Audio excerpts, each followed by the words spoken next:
Hello. Good morning. It's morning, right?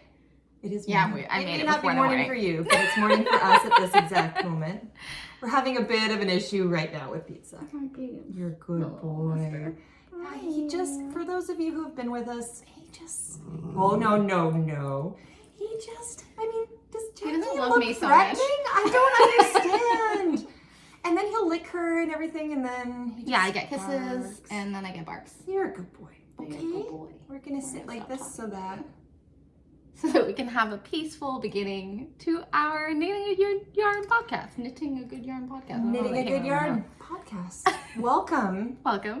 I'm Carmen. I'm Jackie. And we're coming to you from Southern Ontario in Canada. I was gonna say all your little part. So it's been like 2.5 years now, and I'm like, there's a little, we don't have like an intro that we always say the same thing, but some things just always end up coming up. So it's like, this is a nitty, chatty, fibery, sometimes, what do you say? Something like that. Sometimes spinny podcast. Sometimes spinny podcast. Oh, yeah, see, this is why I don't do this one. Sometimes you do it. What are we Sometimes doing? We're your standard knitting podcast, like in that we show Standard. We're like standard. This is a below standard knitting podcast. Yeah, actually, okay, fair. We are, we love to knit, so we show our FOs, we show whips, we talk about fiber, we talk about yarn, we're in love with knitting, all that stuff we do.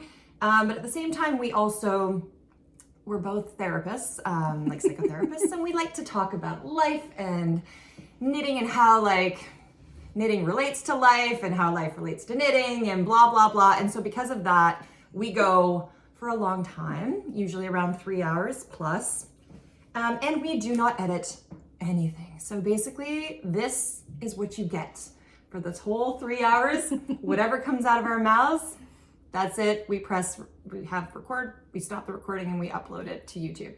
So unfortunately, that means no fancy stuff. Like if we talk about a sweater that we're not wearing or something, we have to find it on Jackie's little camera to show you because we don't know how to put things at it like all these amazing people can do. But yeah, but we're just, we have a great time. We think we're very funny. Do you think we're very funny?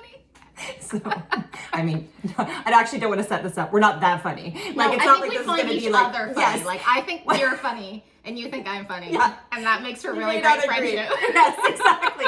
We have a good time. It's not like this is going to be like all like comedic fun. Yeah, for stand up everyone. hour, Yeah, like no. interlude. No. Just a couple ladies who like to knit and talk also about it. unintentionally funny.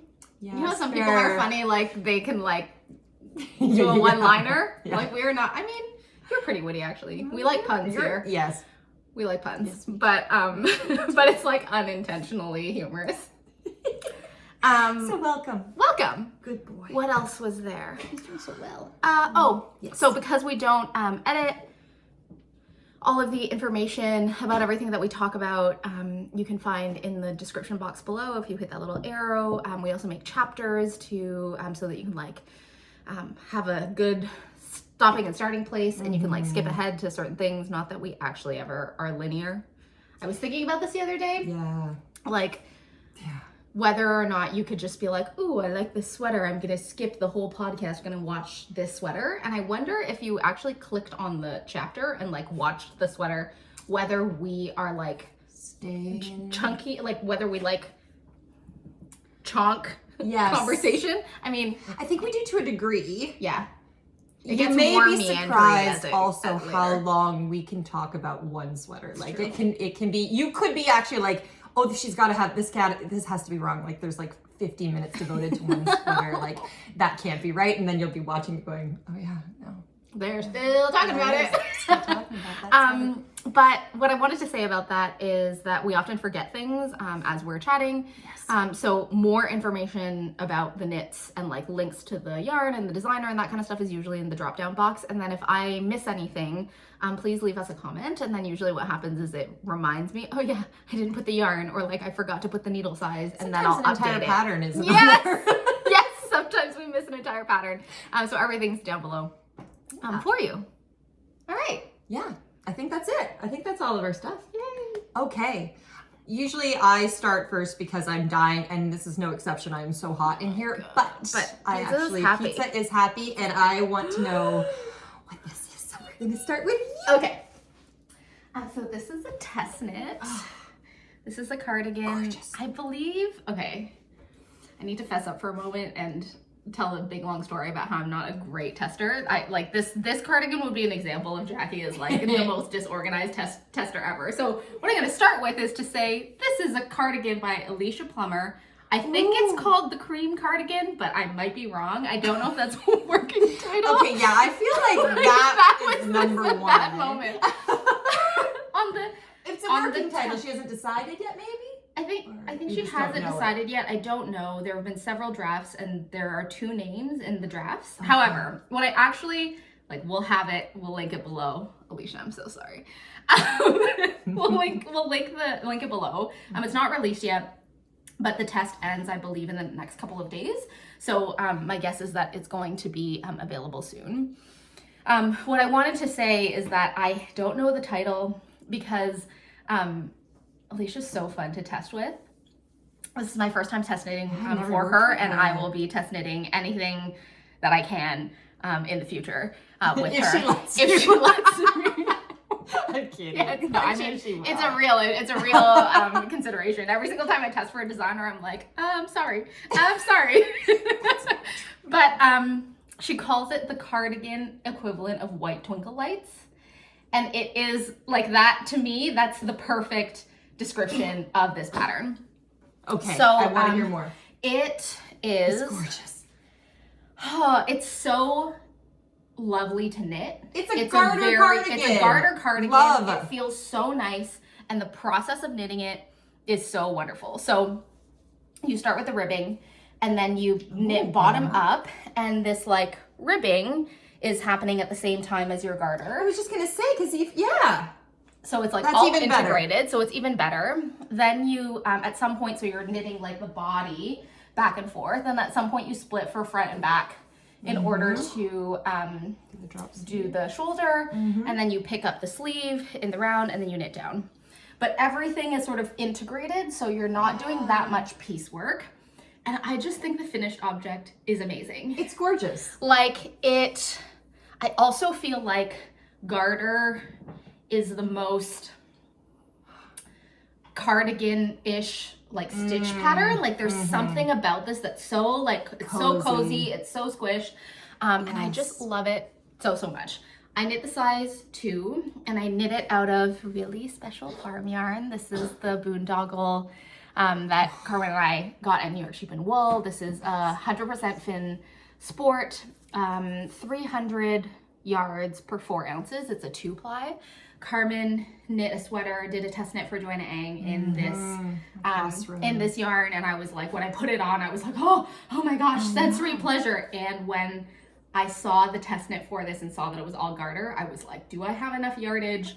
This is the yarn that I want to do it in. You know what's crazy though? Like when I touch it, it's different. It's very different. It's definitely different, but it's also like just really different. Like when she came to the door, I like touch, and I just want, see, you can tell it almost feels like it has silk. You know when wool has silk in it, and there's a feeling to. Anyway, it feels like that to me. Silky. I don't know why. I don't know if I would describe it as not silky. Silk and like, you know what? Not actually. I said that, but not silk nowadays with knitting. But when I was a kid, and there would be like sweaters that would have silk in it. It would have this feel to it, and it just feels.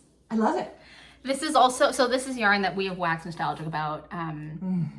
Over and over. It's 100% Fin, and there's something about it, like this one, I feel like this color not so much as yours, it almost has this like velvety feeling. It's beautiful. And my sense is that this is a yarn that will age beautifully, and like this is straight off the blocking mats. My sense is that as I continue to wear it, I think it's gonna wear in like really nicely. I think so too. Oh, it's so pretty. What did I say? What did I want to say? Okay, so if you look at Alicia's Instagram, she did post a little sneaky picture of this like way back. And the way that it's designed to be worn actually is kind of like a little grandpa cardigan. Oh! So there actually are buttonholes. Oh! And I haven't put buttons on Yeah. yet. Because again, always with cardigans, I can never decide if I actually want the buttons or not. So just imagine That's this is kind of the adorable. grandpa cardigan vibe. Yes. Which I really like. There's like 4 little buttons here for the size 2. I think some of the larger sizes maybe have like 5. But it kind of goes like this. That's cute. Which I think would be super cute. Totally. As a, like, from a, like, just looking at it, I think it's ridiculously gorgeous. Yes. But was it last episode or the episode before that we sort of did like the roundup from last year? Last episode. Last episode. What I recognize is that I've been knitting a lot of cardigans. I really love cardigans, but I think I'm attracted, like as a knitter, when I like look at a pattern, like a cardigan pattern, I'm really attracted to kind of like the preppier looking cardigans, like Sari Nordlund's book club cardigan, which I adore. I adored knitting and I adored wearing. I don't wear as often because I'm not really preppy. Like I don't That's dress what I feel like we preppy. got to is that you like them, but you don't actually wear preppy. No, I don't wear preppy often. Like it's like I'm like, oh, let me like wear. It's more like I'm like, oh, I really want to wear that sweater, so let me like put together an outfit with that sweater, right? As opposed to being like The seamlessly like this is my wardrobe. So when I tried this on, I feel like I kind of like it this way. I love it like this. I actually just adore it like this. I want to show the shawl collar and how beautiful it is. So it's really cool because you're knitting this collar alongside of the garter, which creates like just enough interest because you're kind of like, okay, it's like a few ribbing stitches and then you just like garter and then a few ribbing stitches and then you garter. Plus the whole time you know you're not going to have to pick up your thing after, like you're getting a cardigan without having to pick up the button band. Collar. So every single time I did that, I'd be like, oh yeah. Yeah, I felt very satisfied. It also like gets larger, which is really nice. And then there's this like really cool thing. Let me actually take it off. There's this really cool thing that you do. I've never knit this kind of shawl collar before, where you kind of like, you're knitting it and then you extend it and then you sort of bind it off together. And I think it creates a really nice, like the way that it lays on the neck. I love it. That's actually, the Mastiha has that one too. Oh, Thea Coleman's. Yeah. So I'm going to be looking out for cardigans that have this kind of like construction because I think for me and my shoulders it just sits. It looks gorgeous. Super well. And the irony is that it sits perfectly even though you're not even wearing it the way that it's intended. I mean, I think one of the other things that I like noticed, which I guess relates to gauge, but the way that this pattern is written, which I just need to take a moment to talk a little bit about the testing process and a little bit about how, I know we've talked about testing and how one of the things that we love about testing is getting to like get a window into like a designer's creative process, which because we love the story behind the knits, like just adds an extra layer. So this test knit ended up going longer than sort of, I think I started testing this like, it was like before Christmas. Okay. That we started testing this. And February 10th or something now, yeah.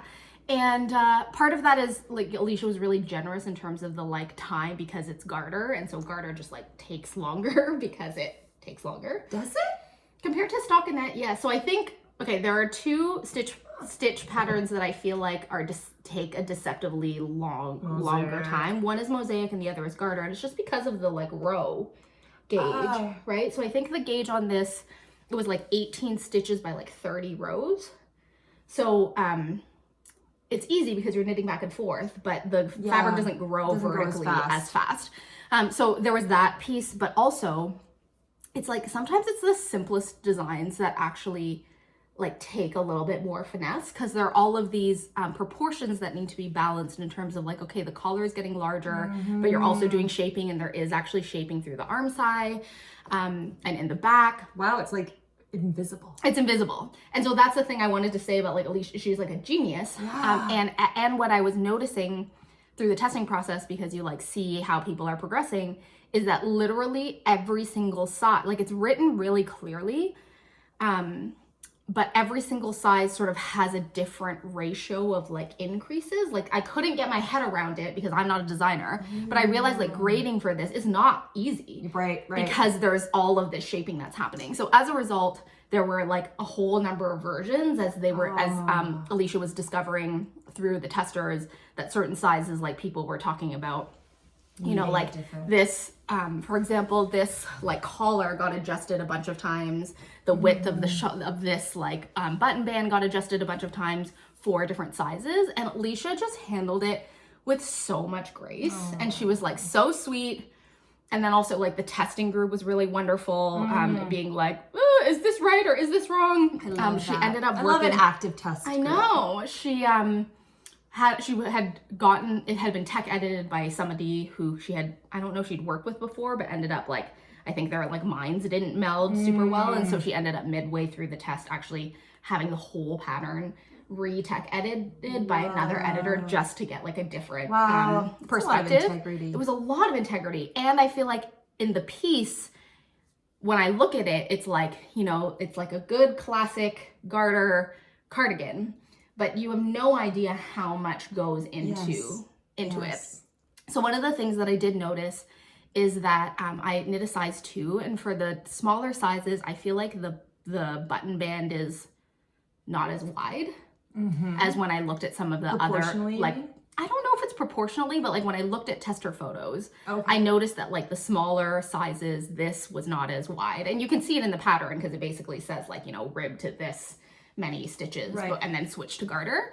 But what I noticed is that some of the larger sizes, it seemed like this panel was wider, so which I might not be able to wear then the way you're wearing it. I think. I don't know. I think like I really think it depends on like how it lays on the shoulder. And what I'm coming to recognize is that shoulder fit is something that I don't know very much about.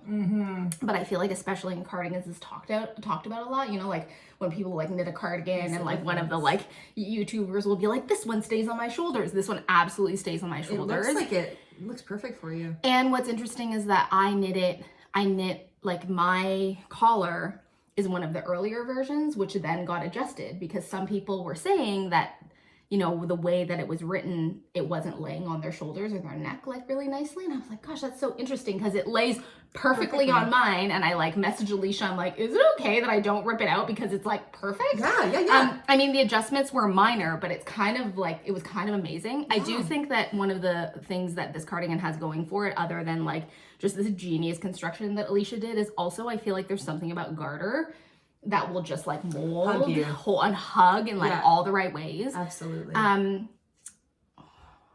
started with a plan and I lost it. Oh, okay. So what I wanted to say is like whether I folded it or not, I feel like for me, if I have a shawl collar, like I want one that's like big. Yeah, it's a little small for a shawl collar. Like it size. I felt like it was a little bit baby, but I don't shallow. And I think, you know, it could, when I think about the way that it was constructed, I do think that you could widen it by casting on more stitches at the beginning because it, you know, starts little and then it like grows out in this like beautiful line. Right.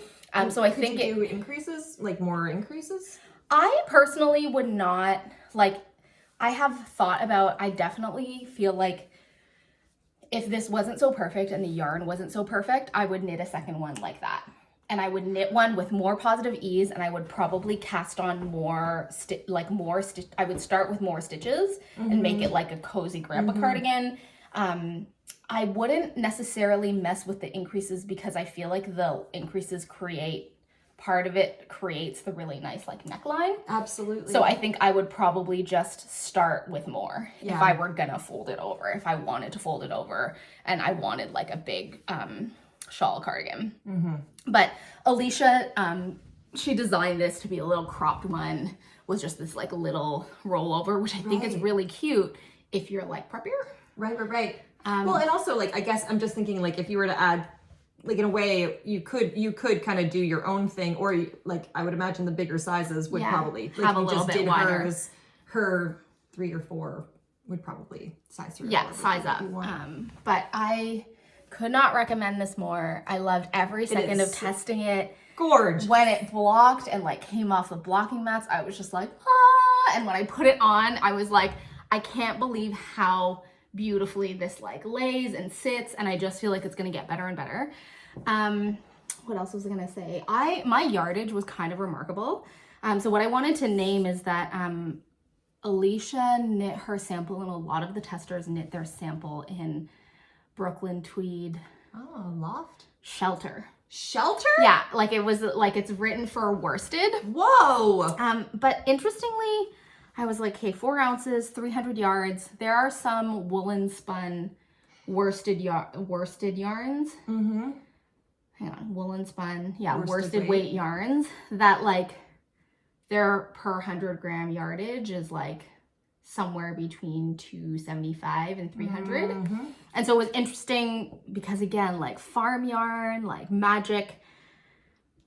I got gauge with like this the sport. just It's are like, like, I what would don't you know. like? I know. Just do We it. can We'll just do do it. it. It'll just work. So it was really interesting to me. And again, like I've not worked with Brooklyn tweed shelter before, but I think it's woolen spun. It is. And so I think it also has that sort of like malleable quality.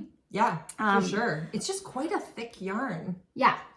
But a lot of people are working with it and a lot of people like, it's looking beautiful. I think Alicia's sample is actually in Brooklyn tweed, but I was like, man, I can't believe I'm making gorgeous. this work. It's more like how, how does this work? I can't believe that this works. Equivalent to, because yeah. it's the equivalent of the, like Gilliatt, like a lot, Gilliatt often can go like sub in for Brooklyn tweed shelter. Yes. So like it's quite thicker than, but no, it's beautiful. But it worked out really nicely. And what I will say is that I like the lighter weight.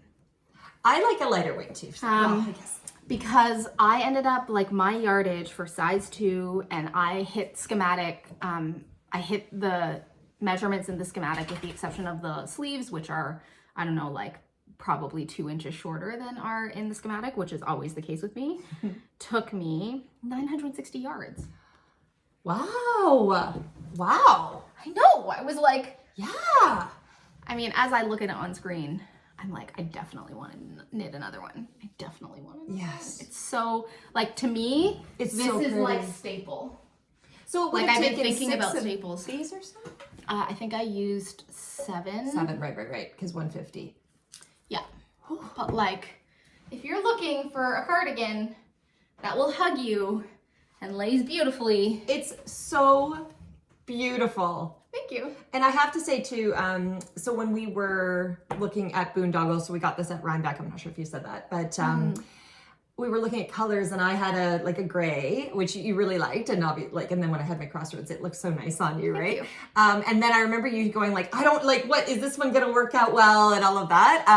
And what do you think now? I'm really happy with it. It's I love gorgeous. the color. I think think it looks like, to me, it is very fall, and this is why, like fall, winter, like I don't see myself wearing this as much in the spring, summer. I don't know, there's something about it that's autumnal, which I kind of love because it's like my fall Rhinebeck sweater. But you could wear this. But I think I could. I think, again, it's like, I've really been thinking about, you know, like the knits that I wear versus the knits that I don't wear. And you'll notice a theme in sort of the things that I have been knitting and like the finished objects that I have today. I'm really looking at like having staple things to fit into my wardrobe. And that's why I think a second one is likely in the works, because I feel like one of the things about cardigans is that you have to think about like the underlayer. Yeah. And so when I think about like the colors that I wear in spring and summer, this cardigan is not the natural throw on. I see. For like the dresses and the tops and the skirts that I wear in my spring summer wardrobe. But you know, is it an appropriate weight with this sport? Absolutely. I think it would be a great throw on. But who knows? What I can say is that I love this yarn so much that it's possible that I just keep throwing it on because I love how it feels so much. And like, you know, outfit styling be damned, you know? I think you might find, I mean, I see where I can see where you're coming from. I also think the fact that we bought it in the fall, like in, you know, like upstate New York, and like, or is it up in the state? I don't even know if that's considered, whatever, Hudson Valley. River Valley, like, you know, area. Peak fall. It was fall, ridiculously gorgeous. But I actually think you might find that this is much more versatile than you think. I was thinking that I think it would look really nice with pink. It would also really look, I wear a lot of like faded, like denim? That like ice blue denim. And I think actually this might be an unexpected, but like really great ice blue denim. Gorgeous. Combo. Like I have a denim shirt, you know, like that kind of like really light denim shirt, faded with that on top of it.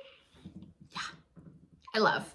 Highly recommend. Like, who were you last year? What sheepies were you? Because I also think a unique color for wool. This probably sounds stupid because it probably No, isn't. it's a very special But kind it of has brown. a special color to it that like I don't normally see in farm yarn. There's a different color wool that's farm yarny. I feel like it's a mocha. I feel like it's mocha and camel. Camel. It's Mixed the camel together. piece. Exactly. There's an underlying camel feel. So beautiful. It's so beautiful. What was also really interesting to me, farm yarn tangent. What was really interesting to me is that, so I had this brown and you had gotten the gray, and we had they were both 100% fin wool, but they had different yardages. They did. Well, different yardages, different feel. There's Different a really feel. different feel to this, which is so surprising, but cool. Cool. I would give it to you to try on, except this. I do want to try it on. I can't not try it on. Oh, let me see. Oh my God, Carmen. Oh my God. It does have a different, it's heavier.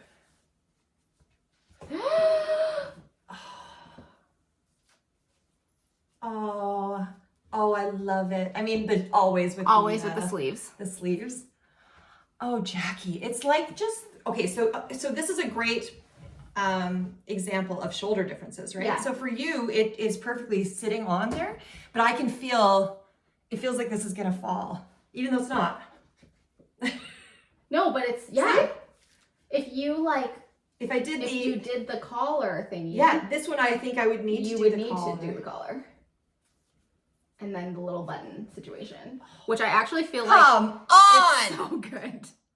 Oh! It's so good. Yeah, so it's interesting. I was thinking to myself that what I discovered through the testing process is that I think that I have atypical neck shoulder slope proportions.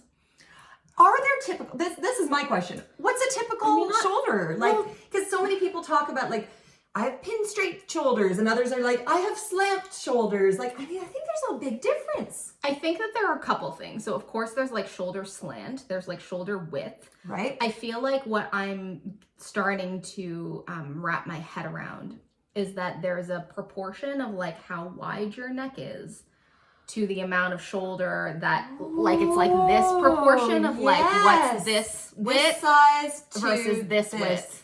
Uh-huh. Which I think makes a really big difference on a whole number of things. And I like have this vague memory of being with my husband at the tailor for like his suit for our wedding or something like that, and the tailor like measuring these things and like adjusting those pieces, and some of what was being taken in was really like around this size. Yes. So I was aware that a lot of the testers, so the final pattern will not have these proportions because Alicia adjusted it to meet the feedback of most of the testers. Right. But it was interesting to me. I was like, but it's perfect for me. And basically, the difference was that she had made this back area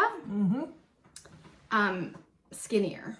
Like the adjustment was to make the skinnier, which means that to me, it sits on the shoulders enough. Right. When I think about your mastija and Thea, who has taught us so much about cardigan construction, we love you, Thea, was that it was like the problem was this width.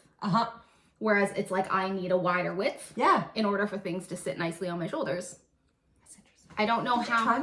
Did it fall, my mastija? Did that fall off you the same way as me? I wonder. I think a little bit. Because the funny thing is, it's so interesting because I bet you if we measured from here to here and here to here for you, I think I'd be wider than you. But I think that there's a difference. Some as you're saying, the different things are different. Like here, it's like neck width. Yeah. And slope. It's a matter. You know what? I have never considered shoulders, but in the moment, I am really considering shoulders, particularly when it comes to a cardigan, because really, it's probably only cardigans that this is going to matter the most to, because they can fall off. But if you think about all the different all the different dimensions involved in a shoulder, you've got like, as you're saying, the width there, this thing. You've also got like how thick is it this way?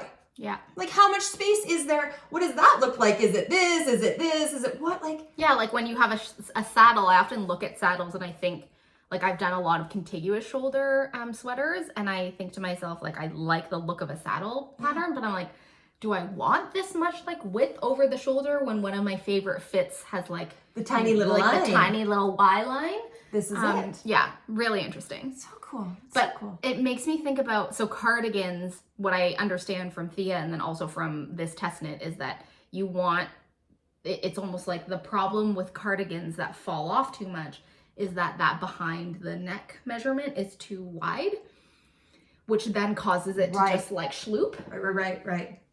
Which is so interesting to me because there's so many beautiful, what was I gonna say? Like beautiful oversized cardigan patterns that I think to myself like, ooh, like do those stay? Because you can never tell from like, you know, finished object photos, like it's really rare because everyone's so perfect and you know, you're like draped it. Yes. Just nice. Yeah. Interesting. It's part of one of the reasons we like to, well, we always try on. I mean, so you don't get any nice little pictures and B-roll, but you do get us like wearing stuff. Plus we want to try each other's stuff on because we obviously have very different body sizes. And it's interesting to see how it sits and also like watching it for a while and seeing, right? Because when you first put it on, it might be good, but like I think I obviously should not knit a size 2. Well, I don't know, like, because I know yours is different from what the thing is now, but like I can just feel it. I can just feel it coming off. Yeah. It just doesn't want. It doesn't want to stay. Not, yeah. But it does if you shawl collar it. But I had it shawl collared and then it just fell off on its own. I don't think I moved it. See how that does for a while. Well, I'm gonna take. Okay, you want to put this on? Getting cold. Getting cold. Yeah, not words I ever seem to use these days. Oh!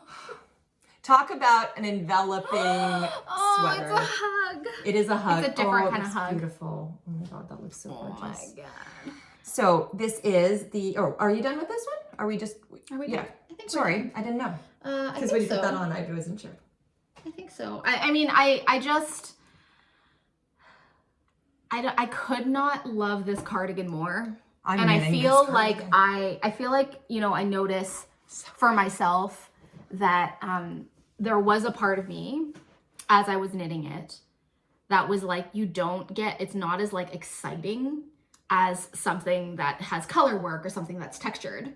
And I think that these like basics don't get as much play. Yeah. Because they're not things you're like, whoa. Yeah, like pow. Yeah. Except they're the ones that you reach for all the time. Yeah. Exactly. I know. And that whole like, you know, it's the cardigan equivalent of white twinkle lights is like, it's basic, it's cozy. I don't know. Like, so to me, I don't know what color lights do you guys have? Do you put white? You can still check because my Christmas tree is still up. Every single day I'm like, kids, we've got to put it away.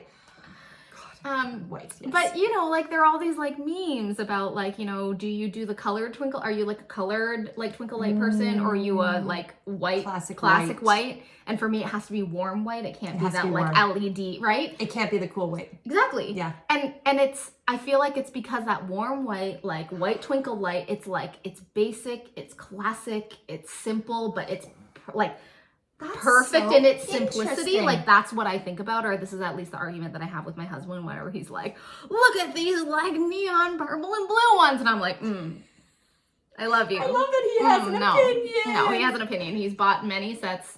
He's brought home many sets of like, what about these ones? And I'm like, no. You need 2 trees. That's what you need. Yeah, we do. Except he never wants to put his up. I like he has a tree that's like not a that is like not mini, it's like a fair sized tree that for the first couple of years that we moved into our house, which was the first time that we hadn't lived in like a tiny student apartment kind of situation, we got him a tree. And so he would decorate that tree with like all of the neon lights. And I was like, great, it can be in your office. It doesn't have to be in our sitting room. In any case, I sort of said my argument every single time. He was like, well, why don't we like put it in the like main living room area? And I'm like, it's just like too much color. Like it's just too much. You have come so far from our first like episode that like, you know, at your heart, that neutral loving heart, I could see it. I could see it. But that's why I feel like the cardigan is like the fit is perfect. The collar gives you you have 2 options with the collar. Like you can wear it a whole bunch of different ways, and lovely to knit because it's garter Ugh. and it hugs you and it's Having cozy. just knit, I've got a thing that has been a back and forth stockinette on a very much higher gauge, but like that, like looking at this, I'm like, oh, like I don't care if it means more rows because of the garter, like it's just knitting. Yeah. I'm just like, find your favorite yarn that you can get gauge with. Like if you have some like, you know, farm yarn that you're like saving, or like special skeins that you're saving, or like a perfect color and you're like, oh, what am I gonna do with this? I'm like, this. Because 18, like 18 stitches by 30 rows. Yeah. It's so wonderful. Good. It's wonderful. And I would imagine this would be a nice, fast project. Just wanted to say though. It's not fast. Oh, right. You said that. I mean, you think it's going to be fast? Because you said that, all of the different You think it's going to be fast? I mean, it's not like slow. I mean, it's still only like 900 yards. Yeah. So. But I think the other thing around it is like, there's always a little bit of something to do. Right. There's always a little bit of something to do, which is really nice. Because I like when the I'm doing increases all are the like things, every, I don't know, like I don't remember, like let's say 8 rows. So you're like da da da da da ooh, da da da da da ooh. I think, to be fair, I think the only part that I felt like took a long time, and it was just because I was impatient, was the sleeves. Because the sleeves are knit in the round. So you're doing knit, purl, knit, purl, knit, purl. And this is, and as I was doing the sleeves was when I was realizing, I'm like, this is why I don't have that many cardigans that are like plain, that are knit flat. Because right. I don't love that. Well, exactly. I know. It's a lot of that. Thank goodness your sleeves only are 2 seconds long. Like, I mean, honestly, that's not even a foot. What is that? What is that? Like 11, 10 inches? I don't know. I think I was, compared to the pattern, I think I knit like 20 less rows than the pattern indicated for my tiny T-Rex arms. 20? Like, to be fair, my arms are longer maybe than the average, but still. I was gonna say, I'm like wondering how far these ones are on you. See, my fingers. This is like, it's unfair it's so how much good. extra knitting I have to do. It's Poor so me. Good. Okay. Yeah. I will give this back to you because we need to do this whole situation. Wow. This whole situation, even though I don't want to take it off. Well, you can wear it for right now. I can talk about the skirt maybe first. Okay, you're taking it. Nah, we have to do the whole, we have to do the whole thing. Okay. So I walked in and I was like, oh my gosh. And then I had the recognition. Because I was not wearing the sweater at the time. She wasn't wearing the sweater, but when I looked at the skirt, I recognized the yarn. I was like, oh my God, you've done an outfit. This is one of my like goals this year. Outfit? Is outfit. Well, it's funny because this top was top and bottom matchy. Yeah, sorry.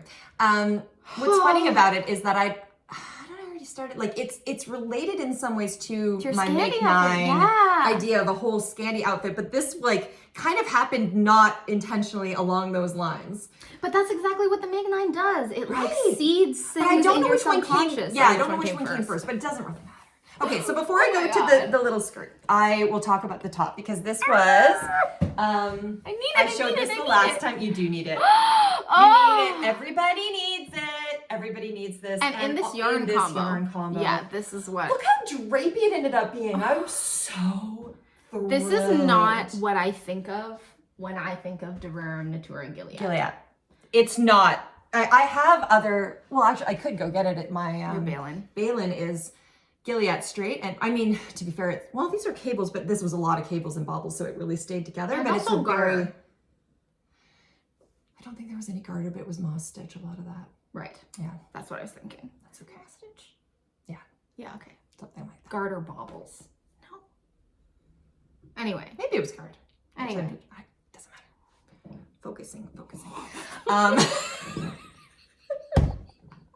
So the reason we're talking about why this is, if you didn't watch our last podcast, why this isn't the normal Gilliatt is because I added a strand of our favorite halo, which is Mohair by Sonder Yarn Company Co. Sonder Yarn Co. I forgot to ask Melissa. I'm pretty sure it's Sonder Yarn Co. Yeah. I don't think I've ever heard anybody say company except for myself. And then I also can't say it's Sonder Yarn. I always say Sonder Yarn Co. I think that's correct. Is that correct? I think I only say, I only do Sonder Yarn or Sonder Yarn. How many booths have we worked and we don't even know the name of the company? You got it. I think you've got it. I have it all wrong. wrong, even in both directions. So anyway. Sonder. I had just very quickly, this is the original Gilliatt in Doré. So for me, that was like sorry, by the way, I'm sure some people are going to comment like, hi, we can't see you because of the like blazing light that's coming off you. We had a huge snowfall. Yeah, it's amazing how much snow just brightens the world. Yeah, it's just blasting. So anyway, I don't know if you can see that, but not the best color for me. And so I ended up adding, I couldn't find my Dirty Weekend, but it's kind of a brownie. We'll link it. You showed it in the in last episode. It just basically gave this like wash. Carmen! Oh my God, guys. Carmen! Like, look at this sweater.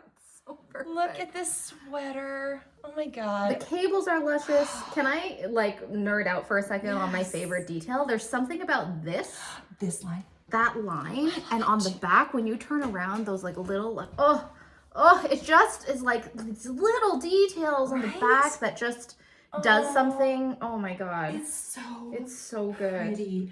It was a really lovely knit. 14 stitch gauge in the stockinette, which was what? That's why it's so drapey. Oh, that's probably true too. Yeah.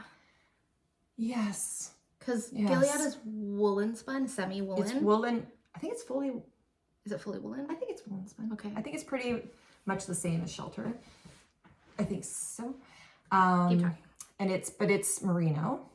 From Portuguese merino. I think it's French. Yeah. What was I saying? I don't know. I've lost my. It is woolen spun. I'm sorry. No. Woolen spun. Woolen yarn. Gilliatt is woolen yarn of soft French and European Portuguese merino. Oh, there you go. I've had Portuguese in there too. I love it. I think that the mohair does something different to it. So now I want to just knit. I actually have a little bit of Gilliatt and I have the sport version, which I'm blanking. It's called Ulysse. Thank you. And I have that also, and I think I'm going to stick mohair with that as well, like some of the stuff in my stash. I didn't even say what this is. It's called the Snowfield. Jackie's laughing. The Snowfield? Yes. By Hiromi Nagasawa. And Love Hiromi Nagasawa. Well, I want to now knit everything by her. Ugh. Like, I don't know how, okay, you're hearing me say these words, so you're like, yes, we get it. But like, it actually just has been a perfect fit the whole way along. I find that this kind of collar often doesn't work. Mock neck? Well, is it a mock neck? I feel like it's a mock. I guess. A lot of times I feel like it's too wide or it's too tall or whatever it is, it hasn't worked for me in other patterns. And so I usually think that like, I'm like, oh, maybe if I have to, I'll just like fold it down. But like, no, it's perfect. And these like, so you were talking about the saddle shoulders, right? Like, I love this like epaulette kind of look. I love it. Oh, it's so good. Did I say this was from the new Lina? I'm a little bit off. Well, I'm not usually very on, but I'm a little like. I think we're usual, Carmen. I have basically spent the last month and a half in bed because I was sick. Last time, remember, like, have a voice. Yay! It's pretty much back, I think. I was sick for like, I think it ended up being 3 weeks. I had to go on antibiotics to like fix that. And then a week and a half later, I got my wisdom teeth out. So then I had to like recover from that. So I don't know if my head's really quite there, but anyway. New Lina, Gilliatt, what size did I do? 2, I think. Size 2. Size 2, I think. I didn't track, but I was weighing it. I wrote even on my notes for Jackie. I think it was about 3, just over 3 skeins, I think, of the Gilliatt and about 2 of the Halo. So maybe about 100 grams of the mohair and about 300 and something because it was 425, I think. I think it weighs the whole thing. You're looking at the original? Yeah, I'm just looking at the pattern. 14 stitches and 20 rows. Yeah. Funny enough, though, I thought this was, I mean, it did. It went fast, but I thought it was going to blaze, and it didn't. It wasn't, maybe because it's actually quite long. Yeah, it's long. Maybe that's what it is, it's long, too. The sleeves are long. Like, it goes a long ways, but like, oh my God. It's so perfect. Oh my God. I just love it. And this is one of those, we were talking the last time about these, like, the room inside the sweater kind of idea. This is one of those that you just, like, throw on and you're cozy no matter what you're wearing otherwise. So I wanted to knit the sweater from the moment that I saw it. But there's something about the drape of yours, Carmen. Yeah. That is different from the pattern. Yeah. Like there's something about the way that it just like flows on you that I think is a game changer. And this is, you know, I had been thinking like, oh, I'm gonna do a new today, and I was like playing with different ideas, or I was like, maybe I'll do it in the Sonder Sunday morning DK plus Halo. That would be awesome too. But like, woolen spun yarn is magical. Yeah. Because what I wanted to look at is like what the average needle size is that people use with Gilliatt if you go on Ravelry, and most people use a size 7. What size did you use? A higher. It must have been 10 or 10 and a half. I think I might have done a 9 because I'm going down 1 from, I'm a little looser now, so I usually go 1 down from what. So in the pattern, so the pattern specs, it's like 10 for they this suggest stuff. a US size 10 for the body and 4 balls of Gilliatt. Perfect. Full Yeah. size 2. So mine was it was less than 4 balls. Yeah. I'm not sure. I could check my gauge. I think I was pretty close actually on the gauge. Yeah, it looks close. It might have 13, afterwards. I Yeah, think. blocking might have made it a little bit bigger, but it's just so freaking gorgeous. And I also- love this. Also the use of mohair, the darker mohair, I think. Like, I know that you used it in part to like shift it so that it was a color that you felt more comfortable wearing, but I do think that there's something about that darker mohair that just makes cables pop differently. I think so too. It It's gives so dimension, good. right? Oh, to it's it. so good. So good. So I was already, you know when you're knitting, I had 2 sweaters last time. So this was like a whip last time, and I had finished the tulip sweater, which just so you know, I said was like the testing deadline was supposed to be, this is Tulips by Rachel Ilsley, Unwind Knitwear. And the testing deadline was January 21st, so we thought it would be around there, but actually Rachel is including now, one of the testers did that as a cardigan. Oh my god. So now the pattern's gonna be both. Like, so she's changing the pattern to give it just like, now the pattern will include as a cardigan or a pullover. Like, beautiful. So that'll be sometime soon. But anyway, I remember knitting that, and every time I would try that on going, this is like good. It's like fitting you're so like, whoa, well. this Your is a good shoulder fit. You've been killing That, shoulder like, fit. well, not because I'm like doing anything. I'm getting lucky. It's not like I'm like literally saying, oh, that's gonna like work really well with me. I'm like, 14 stitch gauge. That was my requirement. I have the wool. It's a 14 stitch gauge. I'm gonna do it. But yeah, this is another one where I'm like, this just fits beautifully. So I was knitting that, and then I think I must have been kind of thinking about the Make 9, because my Make 9 for this year, we talked about different ideas about what you would do, not, so you could just like have a Make 9, what are 9 things you want to make? And we were, discussing for the last couple episodes about different things you could do there. And so Editorial concept. Yes. Make 9. So one of the things, well, maybe the only thing I'm going to do, because it's amazing I'm even doing something that I plan. But mine is to do a full head to toe outfit in a specific style. So for me, I want to do, I'm going to start with like Scandinavian kind of look. So Scandinavian designers, if you're interested, you can go on my Ravelry. I'm Yoga Mom Can, because that makes sense with the name. It's like a long time ago. I don't even know what That's what happens when you join Ravelry in 1997. Yes, exactly. No, actually, yeah, it was 2000 and something. I was a mom, obviously. I mean, it's relevant. Canadian. I did my yoga. Very descriptive. I don't know. Of course.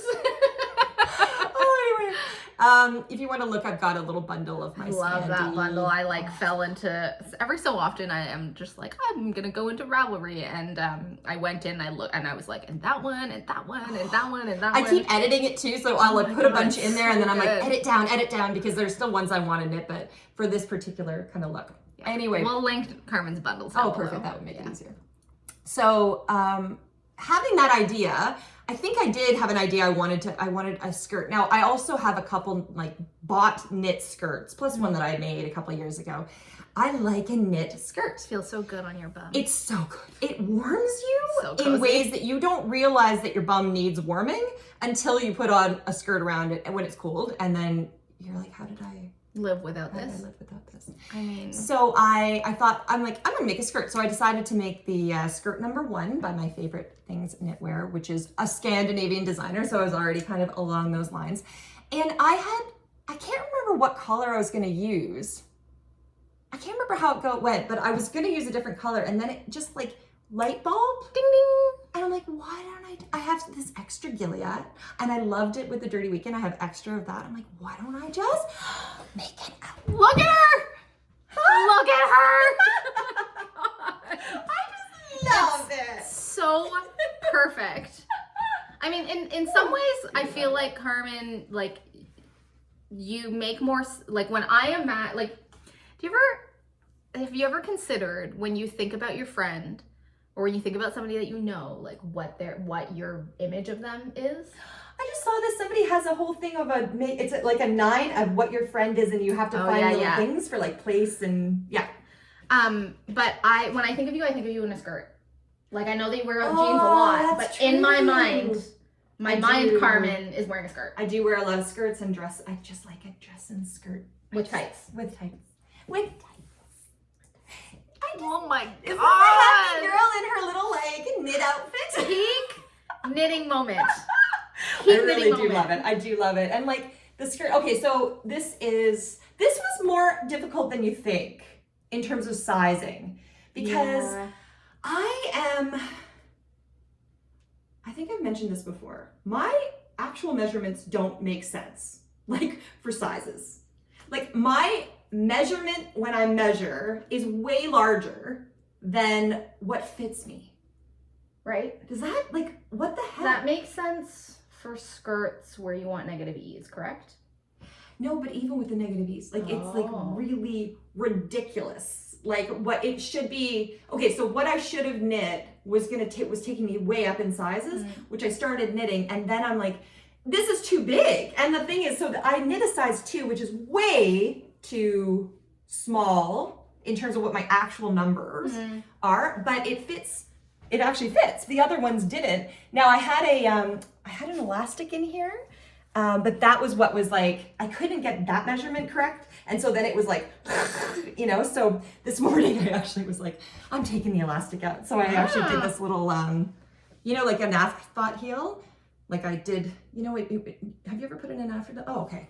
If you put in afterthought heels for socks, you like cut along, like you like cut thread along through here, yeah. thread through the one above, and then you cut that row. Although I didn't really think about how, like, what to do with the other string. Anyway, it's looking a little Frankenstein, like under there. But I just basically like took out stitches. You have a long sweater that you're gonna wear the skirt with constantly. Well, and it's a double.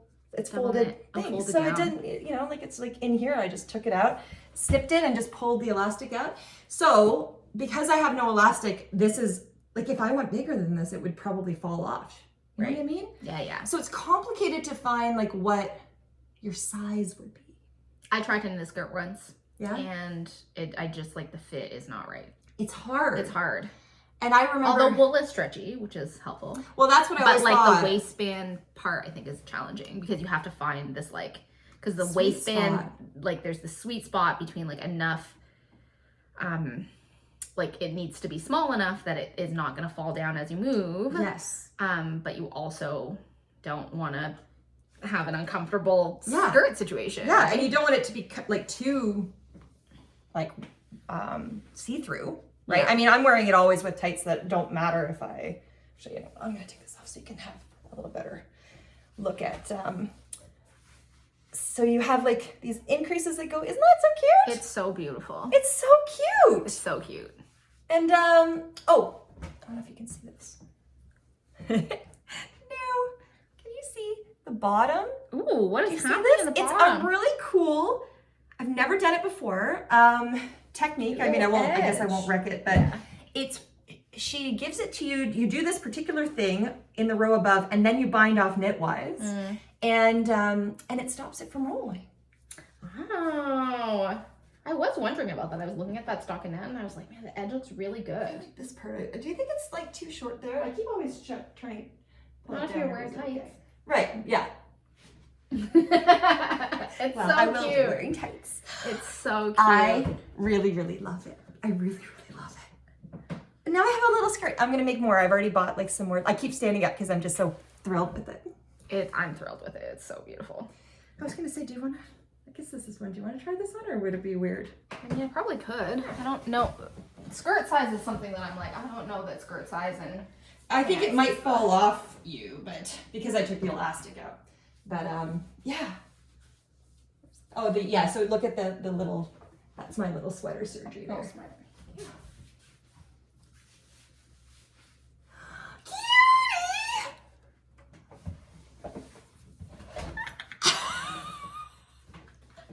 Oh my god, my heart is so happy. It's so, I know. It's so happy. It's all toasty. That looks amazing. It does work. Like you need a little bit like smaller kind of thing, but yeah. Oh my god. I might And need that's- to do this exact same outfit. You should, because that, no, like, yeah, look at that whole outfit. Looks so adorable. Oh, yeah. I'm gonna do the whole thing. I'm gonna do the whole thing. Oh, Carmen. I have to say, whenever I put it on, I'm like, You I just feel put like a together. knit goddess. Like, this is what I feel like. I do. Oh my god. Look how cute. Oh, thrilled. That looks so Killed it, Carmen. I mean, you always knit amazing things, but I've had a lot of ones that are like, these are like, roll. thank you. I'm feeling very, very happy. Oh my god. I think you got it. You definitely have to knit that. I definitely need to knit this, and I feel like I need to knit it in the exact same yarn combo. Honestly. It's so pretty. I love this kind of neckline. I might Yeah. have been wrong about the shoulder, because this is like got that wider saddle. Yeah. I find it like very it. flattering. Yeah. And it like has this, yeah, it's just so pretty. And the big cables.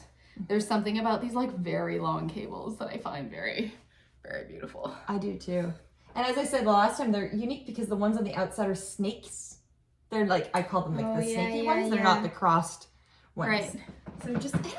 Oh, it's now so that I get to good. see it and like that It's is so so good. The beautiful. back, I don't know why it is that I might love the back Oh, I do. as much as I love all the other details. But the back Absolutely. is like, It's like a brioche kind of like, basically, it's a fisherman's rib sort of Stunning. idea, I think, stunning. with how you do it.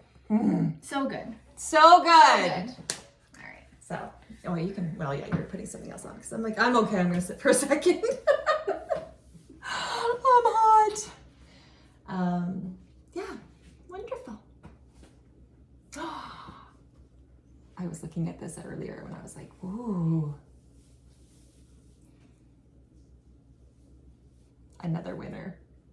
Jackie. This is like maybe my, Ah. my next staple sweater. Okay. Beautiful.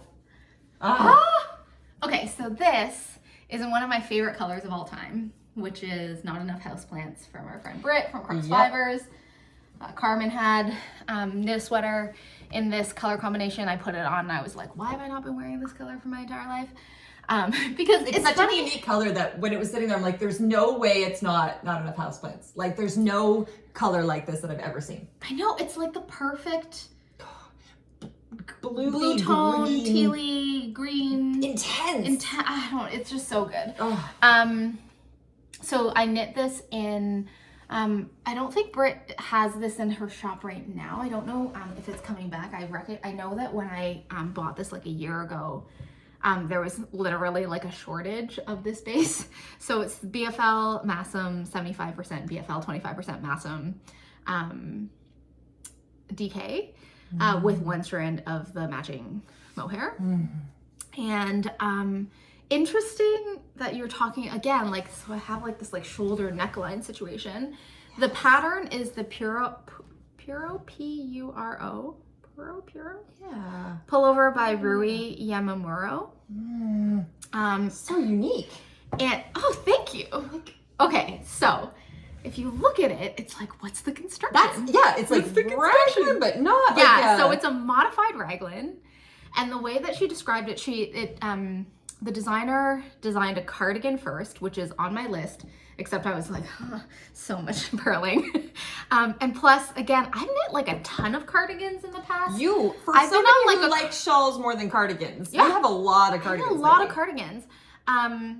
Mostly because like designers keep putting them out. I'm like, oh, they're so beautiful. Actually, let me pull all it. your faults. You designed these with your beautiful cardigans. patterns. Yeah, I was like, I can't. Here we go. Wait. Oh yeah, I love that. Oh, it's pretty. Okay, this is the cardigan. So this is this is what I saw the pattern and I was like, oh my gosh, I want it, because there was something about the shoulder shaping and the V-neck that was really gorgeous to me. But then she put out a pullover, and so I was like, oh, pullover, done. Because I do feel like, especially in the winter, and we've had our I feel like it's been a couple of years since we've had like a winter in Ontario. I can't believe all the snow we've been getting. There's so much snow. It's been freezing. Like it's been like winter. Yay for all of our ski slopes, which were like for the past couple of years, it was like nothing. Oh my God. Yeah. Like I want a pullover during this time. There's something just like cozy. So again, I've been talking about how I wanted to like knit into my work like wear. Yes. And so what she describes in the pattern is that she designed it with the dimensions of a trench coat in mind. And yes. And what I did not know, but I now know, is that the raglan on the back of a trench coat, so this dimension is different from the front dimension. Really? Yes. And I think, I don't know if this, like, in fairness, I don't know if my dark pattern choice shows it as beautifully, but I'm so glad you noticed, Carmen. Oh, I did. I can't. Yes, it's so different. The proportions of the back raglan and the front raglan are different. Yeah. I won't give it away, but it's very easy to do. It's just your increases are happening at a different ratio, and it's not a compound. Like, I've knit compound raglans before, and I do think that a compound raglan, which is a raglan in which your increases are happening, the increases of the arm versus the body are happening at like variable rates, as opposed to like increasing in like body and arm every other round. Yes. The fit on this, it's beautiful. I just feel like is so good. It's so you too, even though it's different from your normal, but it still gives that look. Like it's like something like it's like a square, and it's also like you get that. I like the deeper yoke in the back, but it's not super deep in the front. Yes, like look, nothing's coming. Like my shirt is not coming all the way up, which is phenomenal. I'm like flapping my wings like a bird, but I often like when I teach. What I realize is like I write on a board, and for some of my shirts that work appropriate and are super gorgeous, I'm like, I gotta do one of these things. Yes. Because it's like coming up, but this one, look. Look at her. Look at she can do everything. Do it all. It's okay. Jackie, what's that? Where's the beach? It was so fast to knit. The gauge is 15 stitches by 20 rows. Nice. And it's like in the round, and I just love it. Beautiful. I knit the size 1, which gives me less positive ease than I think is like suggested in the pattern, or when you look at her version. Yeah. You can't really see it here, but also has a really cute like taper. Like it's not a continuous, there's this little like, which I think would be really beautiful if you were knitting it with more positive ease. Like you would see that more, but either way, I think it fits super nicely. The only modification that I made is that this turtleneck, I knit 1 inch shorter than in the pattern, mostly because what I've noticed is that like talking about mock necks and turtlenecks, like I have a short neck. So if I knit, when I knit things, I have to reduce this length. That makes sense. And some of the testers I could see had knit it the testers probably knit it to pattern, and you could see that like some of them had like a little fold that developed because this was too tall. Right. So I just was like, I'm gonna take an inch off and see what happens. And I feel like it worked out really nicely. Sure did. It's having that really nice, this is like classic you, like this kind of, it stands up in this, on like, its own. Cool. Tubular here, just like staple, all the colors.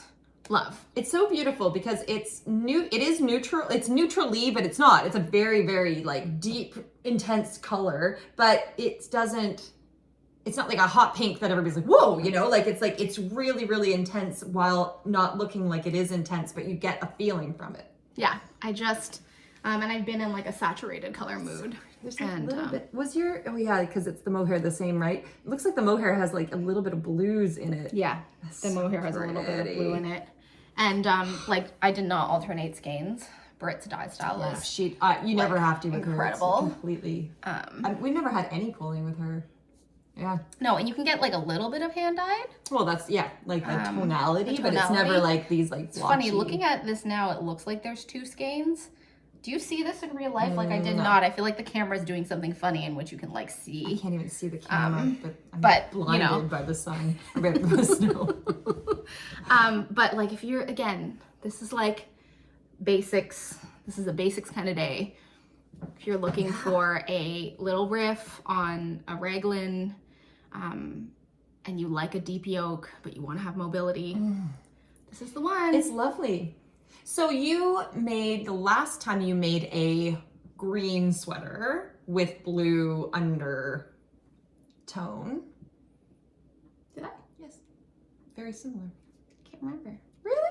Yep. I can't remember the name, even though I just watched this again not very long ago. You made it out of the linen. It was like a linen silk. Oh, yes. I did a Colette? Friday I'm in Love. Right. Hack. I did. It was very similar. Very similar. Because the reason I said that is I'm like, with the blue, you know, like this kind of like, they're different. And of course you can't, I mean, like how many white sweaters like could we have, you know, or, you know, tan, I could have right? that many white sweaters, really. Of these kinds of things, but yeah. Yeah, I've been in a green mood. Like green and teal. I don't know why. Yeah. That's awesome. Maybe you want spring or something. Maybe. Yeah. And I think, I think this is a very, like, for me, fall, winter. Oh, yeah. Color story. I feel like this is a color that's whole year. Like, I don't think that this color in any season would be like, whoa, that's kind of like that's off. Yeah. A little bit. But, oh my gosh. Oh, it's so pretty, Jackie. So much. It's so pretty. I love it. I haven't looked, when you said Puro, I was like, I feel like that's one that I kept looking at, but just not sure. I don't know what it was that was like, I don't know. I mean, it's so beautiful. It's so beautiful. Here, let me. I think I prefer, maybe, you know what, I saw it as the cardigan. I think I prefer it as the pullover. This is her pullover, like a lot more positive ease. Right. But so pretty. Adore. Like 15 by 20. It's a real So nice when you were knit. saying you were considering the Sonder with, see, I say Sonder. I don't say Sarnier and Co. when I'm talking about the yarn. Anyway, doesn't matter. The Sonder DK plus Mohair would be something similar because this one's 14. And that's 15. So I knit this on a size, oh no, I can't remember. I knit this on a size 9 needle. Okay. But I've become tighter. Actually, you know what I think has actually happened? I've switched from, I use both still, but I have 2 interchangeable sets. My first set of interchangeable sets are, oh God, Knit Pros. Oh. I think so, Knitter's Pride. Anyway. looking at you like, Carmen. These are all needles. But they're like interchangeable metal needles. And then I switched to Chiaogu's interchangeable metal needles. Right. And on my Chiaogu's, I am like so much tighter than on the other ones. Maybe you're like, we're careful with this? I don't know. I think it's related to the tip. Pointy? Exactly, because the tip is pointy. But my other ones, my like Knit Pros, like the tips that I have are the lace tips, like, and they are very pointy, but there's something about like literally the angle of the tip that I feel like on my Chaogus, I'm much tighter. So I knit this on my Chaogus again. I'm happy with the size. When I knit my second one, I'm gonna go up to a US 9 and see, because I think that will give me like a little bit more ease. Didn't you just say US 10? US 10s, okay. US 10, but it's interesting because this came out 15. When I look at this fabric and that fabric, that looks way larger. I'm pretty sure, to be honest. I feel like you're at 13. It's stretched. That doesn't look like 14. I don't even know if I'm at 13. If that's like 1, 2, 2.5 times, I might be like 10 or 11. Yeah, like I'm like... It was. And then you blocked it. Yes, and I don't know if it was. I think it was close enough when I did it at the top. And I was like, this will be fine. For me, especially if it's not a test knit, I'm almost always good. I almost never feel, whoa, that's too big. I have, like, in terms of like, if whatever my sweater ends up, like, this is too big for me to be able to wear. Whereas, like, I have had some sweaters where I'm like, this is too small. Like, the Instant Crush we talked about, like, it might be too small, but anyway. So maybe even on purpose, I don't account for blocking. Expanding. Because I kind of want whatever it's going to give me. I want it to be a little bit bigger.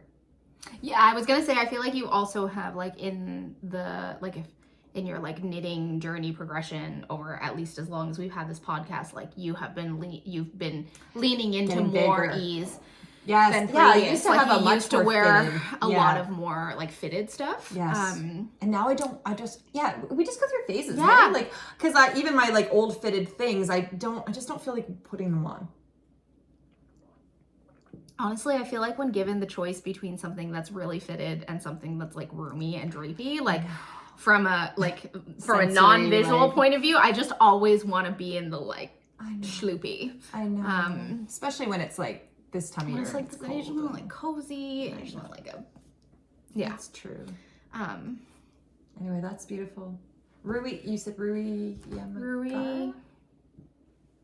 Yamamuro. She has a lot of beautiful designs, and again, her like I think she's somebody who really does think about lines and sizes. There's this other pattern that she has. Like, look at this cute little, like, what do we call these, dickies? Yes. Look at that cute little dickie. There is, I won't go very long in this, but I've noticed like more discussion. There's been a little bit of discussion about test knitting, funny enough. I don't know if you've seen this, but about like paying test knitters and, compensating and all of this anyway. Which I'm sure there's some, I don't know. I get like, there's always arguments for, as a test knitter, I can't imagine ever being paid for it, because it's like, that is like we just talked about, the joy of test knitting is, it's so much more than the pattern that you get. There's so many beautiful things about test knitting. Anyway, part of the discussion that I've been reading, it's just brought up again, designers and like the effort and work that goes into each pattern, and that it does like basically they can't pay. I mean, I would imagine almost no designer can really pay a test knitter, all the test knitters for hourly plus yarn support is ridiculous, because what goes into this is the amount of hours and the thought, right? And like getting the proportion of everything. There's no way that maybe. I'm guessing she did not just pick up her needle and say, hey, first of all, she had to think about, hey, I'm going to do a sweater that's similar to a take on a trench coat. Yeah. What? That's cool. And then that she probably I doubt she picked up her needles and just did her prototype. No, she probably had to keep ripping out and like doing, and what are all the things, and then add all the sizes and the idea that you even have, all the grading for it. Then you have like all of these people testing. Like these designers are actually like going out of their way to make sure their patterns are perfect across. Look at like Alicia Plummer, right? Like across all the ranges, and they're going to have to change it. I feel like in some ways we take it for granted that like, of course people do this, but no, that's not what they do. If you buy a knitting book, like before there was Ravelry and all these independent designers, I would buy a knitting book. There would always be mistakes. You never make it, like you would never assume that it was all checked. The errata, yeah. Yeah, if there is even, right? Yeah. Like you just, I don't know. I think in some ways, I just want to thank you all, you designers, for doing the work that you do, because I know it's not anywhere near compensated for the No. amount of effort. And as we say, like integrity in your work, and you don't even have to do that. Yeah, it's incredible. And I also think, you know, one of the things that I learned from Alicia is like it's the simple ones that actually are harder to design. Yeah. Yeah. Because it's kind of like you can't hide shaping in things. Yes. Like everything shows. Right. It comes down to like lines and proportion. And I think the really beautiful designs, like, you know, and again, fit is relative, and it, you know, because bodies are shaped differently, good fit means a lot of different things to different people. But for me, what I've found is that good fit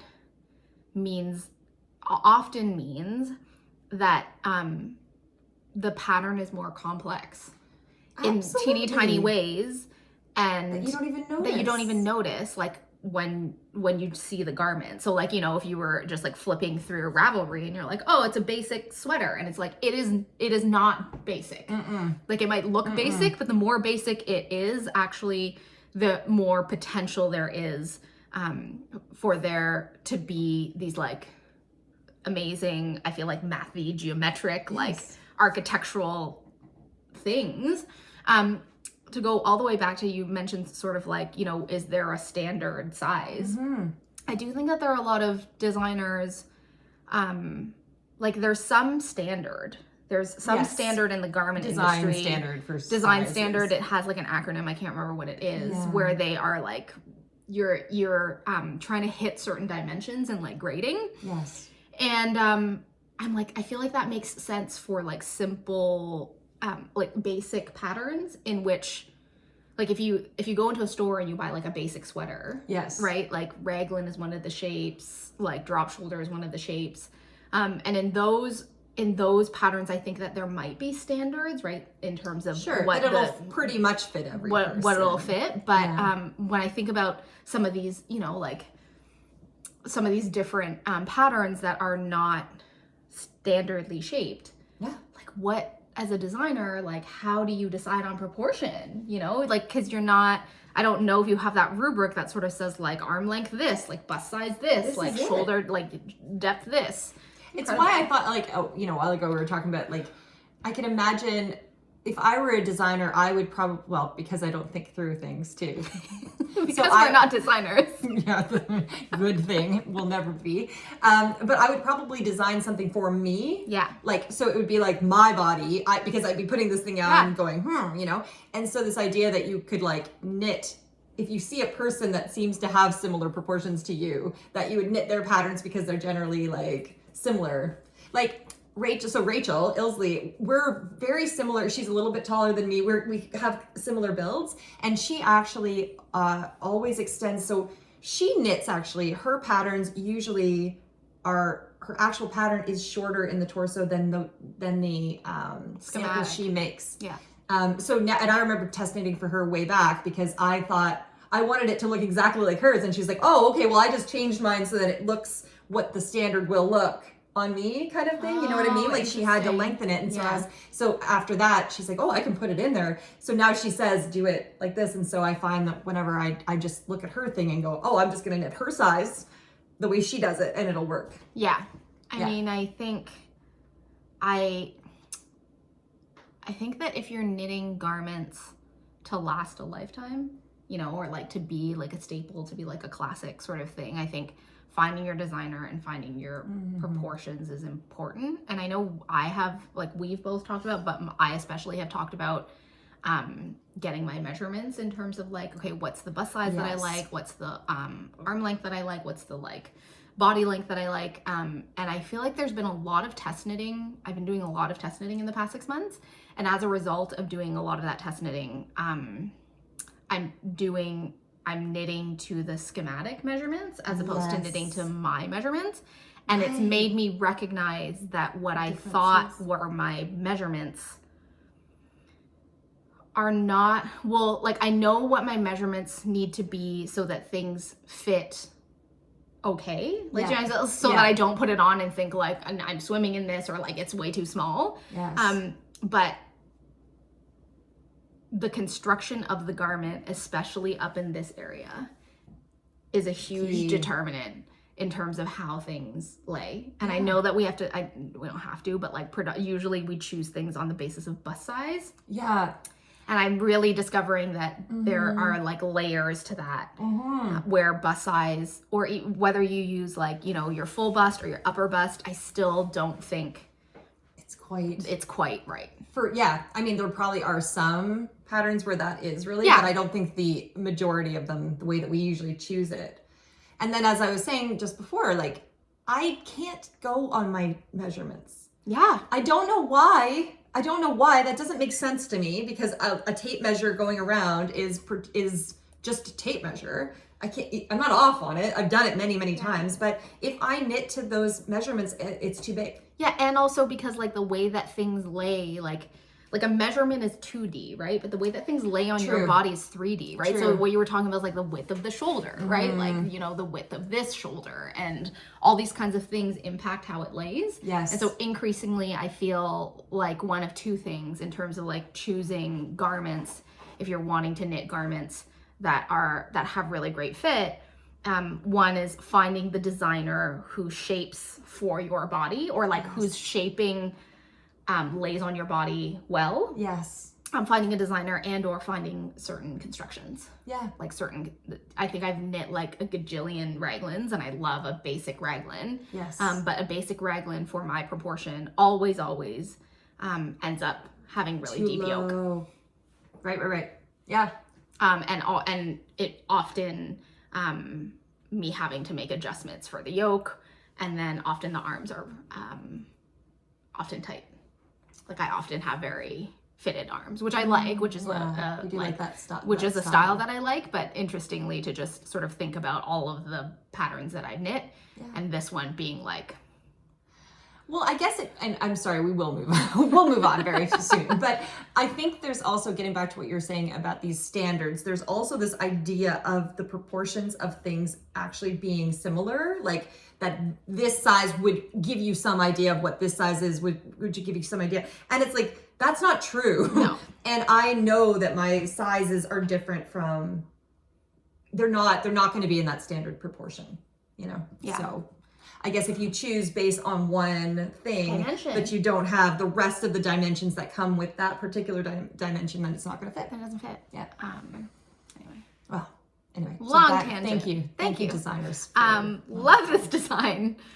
Staple, and we'll then look at everything in her catalog now. I feel like this is one of the things that I love about discovering new designers is like, is that when you find a new designer and the way that they write their pattern, this pattern was super clear, super easy, super beautiful. It's like their pattern writing style makes sense to you, and also the way that they design, it fits with like what you want. It's like, oh my gosh, now I have like a whole world it's like of a closet sweaters. that you haven't knit yet. It's Yeah, like exactly. It's a potential closet. Yeah. I feel this. I am into like my favorite things, knitwear. Like I feel like if I could only knit one designer, she probably could cover me like for quite a while. Like all the different, just her style and the way that I like, and the way that her stuff fits on you also. I just like really it. well. Yeah. Yeah. But there's so many more too. I want to knit the cardigan. I'm thinking about knitting the cardigan once I like get over my knit purl thing in Wonder Fluff. I want to knit that Puro That's cardigan an in interesting Wonder Fluff. idea, because Wonder Fluff has such a different feel. Like that looks so Structured to me. But it would this in just fuzzy be Wonder Fluff. Yes.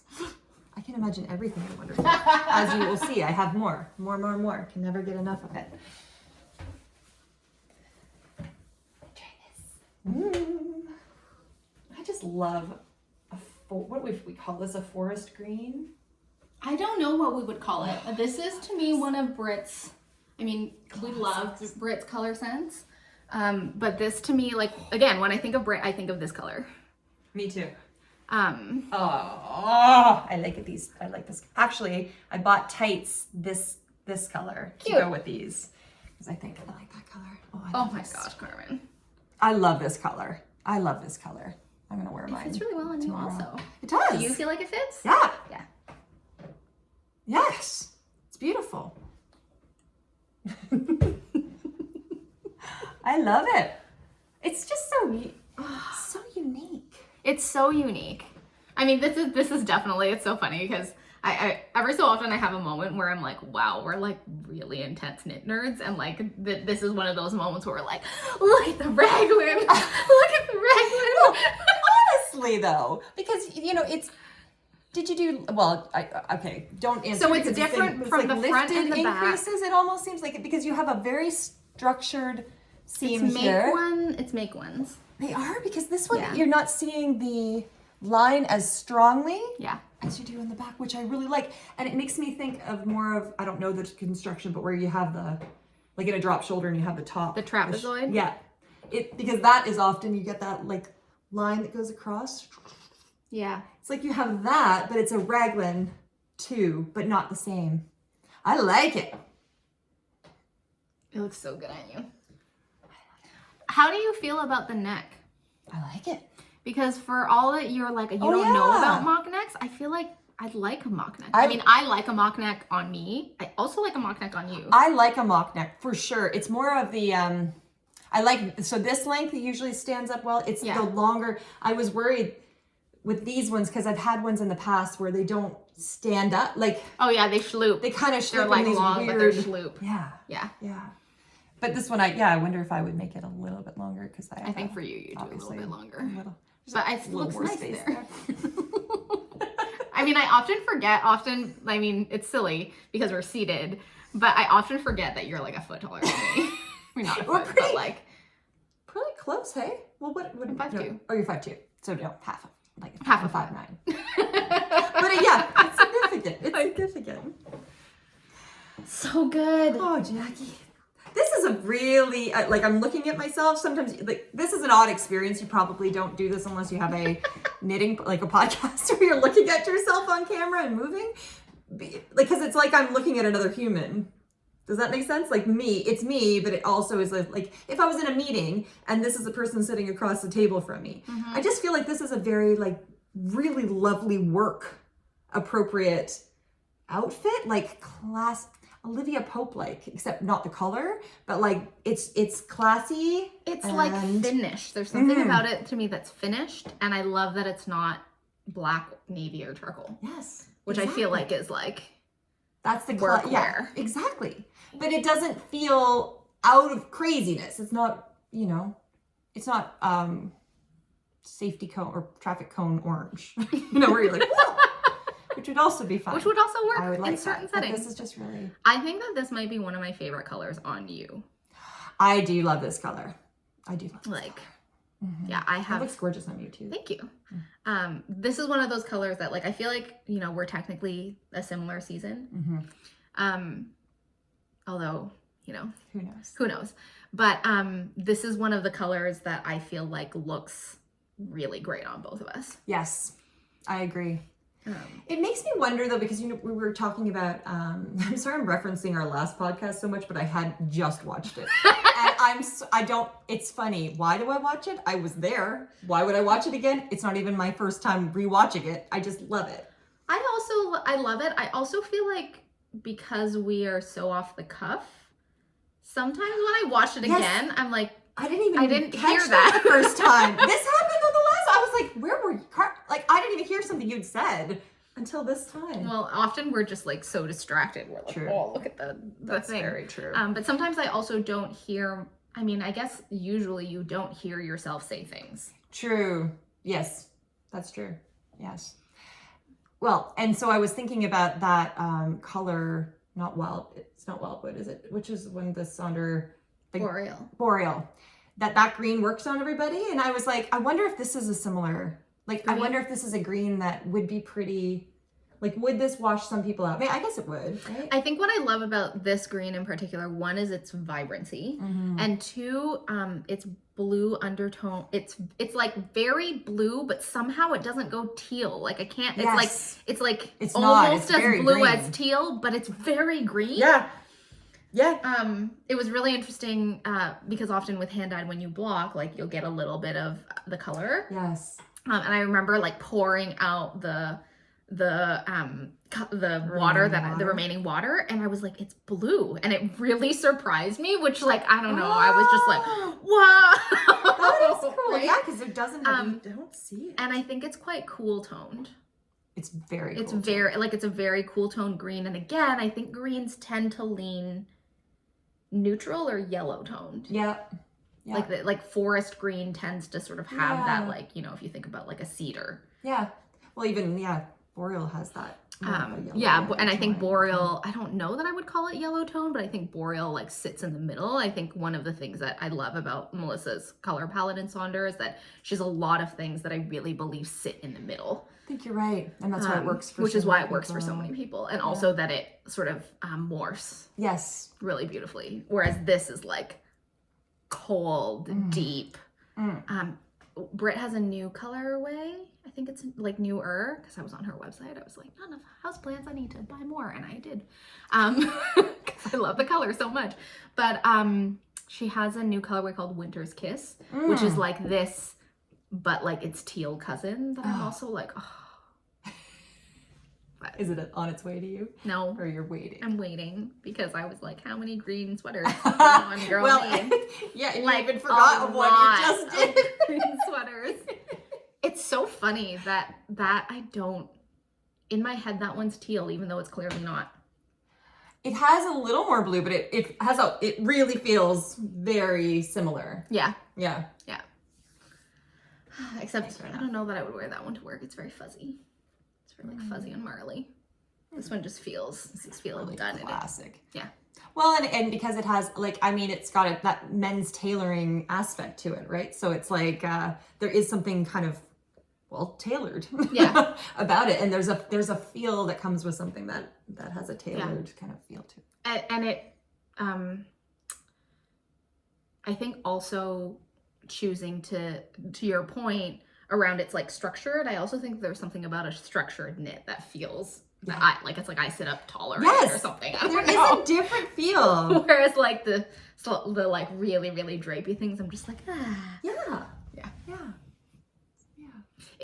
I always think about how funny it is that we do this, and how much of like knit stuff I consume that's all visual, when ultimately for me, I think for the knitter, it's a sense, like for me, it's a sensory experience. Like it's a sensory craft as much as it is a visual craft. Yeah.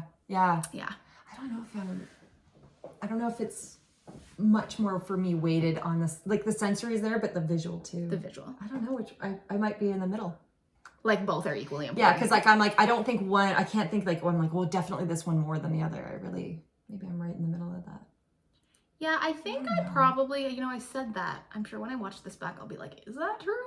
Like it has to be nice enough. Like it has to feel nice, or I'm not going to want to wear it. That's what I kind of mean. I see what you're saying. Is like, would I give, am I going to knit something that I don't like the look of because it feels good? Like obviously not, right? Like you've done like hours of like staring at the yarn and doing the stitches. However, I do think that there are things that are visually beautiful that I don't love the sensory feeling of it, and then I don't wear it. Yeah, that's for sure. But I do think that I do think it's a visual forward kind of just the nature of this and Ravelry and Instagram and Blue Sky. Like you get caught on visual. Yeah. And I think the like fit and sensory is this like fit / which is to me part of sensory. Yep. Yeah, right? Of course. Is a piece that I think sometimes I look at something and I want it because of how the person who is wearing it looks in it. It gives me like a sensory vibe. So I think the two are kind of mixed. Yeah. But I've never been somebody who's been able to like wear an outfit that doesn't feel good. Whereas I feel like, there have been times in my life, and I do have girlfriends who like will suffer for their looks. 100%. And I was like, no. It has to be. Especially when I like moved out of needing to wear traditional office wear. I was like, how did I wear heels and a pencil skirt and a blazer for so long? I know. Like, it's not comfy. Garter cardigan. That's right. And these are the sneaky ways to still look put together, but not like you're still really actually still feeling really good. Yeah. Oh my gosh, Carmen, you have so many beautiful things. I Do you have. want to show beautiful things? Okay, yes. I'm gonna have to go. I'll go a little faster. I've got 3 small ones. Okay, first of all, just updates. My Polymnia Mitts are done. Oh my gosh. Ah! Carmen. I feel, okay, honestly, like, I feel like you've just knit all of my fantasy lives. like Ooh. There's like a fantasy version of me that's like bopping around in like a wool outfit and you knit it. And then like this is also like a fantasy version of my life and you knit it. Like I mean she's a have fantasy to really. say, But... oh jeez. These are I look, I obviously have no words. Like long gloves are just so decadent. Like they're decadent to put on. They're so decadent. I actually didn't block this one because I felt like with this one it lost it a little bit. I feel like that has a little bit more stitch definition. I don't know, you can't really tell. It's not really the same. Really, who cares? Anyway. Yeah. Knit this out of my hand spun from Melly Knits, Bat by Melly Knits and Baby Playdate. So it was all baby animals like alpaca. I don't even remember. Alpaca, probably a baby sheep, and then a baby something else. There were 3. Yes, and I being think very it's helpful. like it's 2 wools and an alpaca. Dorset. So good. BFL. I thought there was a. I'll put it down. I do have it. I do know because I had the bat. It's the same thing that I knit my fleur shawl out of. Yes, that's right. So yeah, then you and then I haloed it up as usual with my Sonder Ibu, which is the white, and like, oh, Carmen. I love it. And then so I made them. At first I was like, did I make them too long? Because if I'm knitting like this, it's a bit long, but you can just like fold it back. You just fold it back, and then when you really need it, you have it long enough. Like if it's really cold, kind of thing. Oh my gosh. Like, you know, I have always thought I would feel so happy with fingerless mitts, but I feel like now I will only feel happy with like the Polymnia. Like, oh my gosh. They are, and I didn't bring the book, but in the book you see her like knitting and she has this like pullover and, oh sorry, so this is Sari Nordlund's, and it's out of her Softly? Yeah. Her book that was released Such in a beautiful 2023. publication, my gosh. I'm gonna knit pretty much everything in that book. It's so beautiful. So beautiful. This was also a really nice knit. Although it was, you can see with the cables, they change all the time. So it's you're looking at the chart, like there wasn't a lot of reading your cables. Your own. I mean, it's so stunning though. I think they're so pretty. I want Sari to make a pullover. Yeah. With this cable pattern because I love. Unless she already has one. Oh my gosh! And look then at like the shaping. Okay, so you're wider here. You come back in. You go back up. Okay, well, a couple things. One, this is talk about sensory joy. Also, it's like this Melly Knits bat. I know. So luscious. And then you haloed it like, oh my god. Like if cozy elegance were a knit, it's this one. It's this. It is really fancy. Oh, it's so fancy. You know, I feel like a long time ago we were talking about like long gloves of some sort. I think they were leather at the time. can't remember the reason we were talking about them. Because I had the Uma cape by that's Knits, what it was. And I couldn't figure out how to wear it, although I have figured out how to wear it. Maybe I'll bring it out next time. Yeah. It's like there is something when you pull them on, and there have been quite a few things where like I was wearing my turtle dove cardigan, and it's about here, like the sleeve length. Yeah. And so like I love that. It's so convenient in so many ways, but sometimes going out when it's cold, I'm like, oh, I should put an actual coat on, but now I just put that and I just pull these up. It's like you bring on your own sleeves. I love those. So happy with those. Easy, quick knit. I took a while to do it because I kind of got into other things, but because you knit like 7 other sweaters. But anyway, love those. My gosh. And then I finally jumped on the Sophie scarf. Yes. Sophie scarf. Yes. And I have to say, I don't know what made me think of it because I was like, I think I really want a little, like a short scarf. Scarflet? Scarflet. And I am wearing this. It suits you. All the time. I love it. This looks very soft. Oh, it is. Do you know what it is? Talk about Melly. Oh, it's cashmere. It's cashmere. Oh. So Melly, our lovely Melly, so generously gave us, actually I brought, so this is, she gave us 2 of these like yellows, and then we had 2 blacks. And I was like, oh, like I've been meaning, you know, we couldn't figure out what we were going to do in a bit. Anyway, the good news is, Jackie, this took half.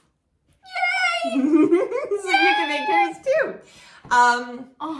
If you can believe it, this is the first petite knit pattern I've ever made. I don't think you've even made one. Like, and they're beautiful. Like, it's not that I don't want to knit petite knit, but for some reason, I don't know why, I just don't, I see people knit them and I'm like, I love that. That's beautiful. And then I just don't do it. But something attracted me to this, and I am so glad I did. I actually this is a really, do you remember actually with Caddy Jacks, like Caitlin and Jackie, this was years ago, and they were all about the ascot. And I was like, I don't know if I would wear that. Like, no, yeah. Like, I'm only like 5 years late. Or 4 years, I don't know. It comes when it comes. It's wonderful.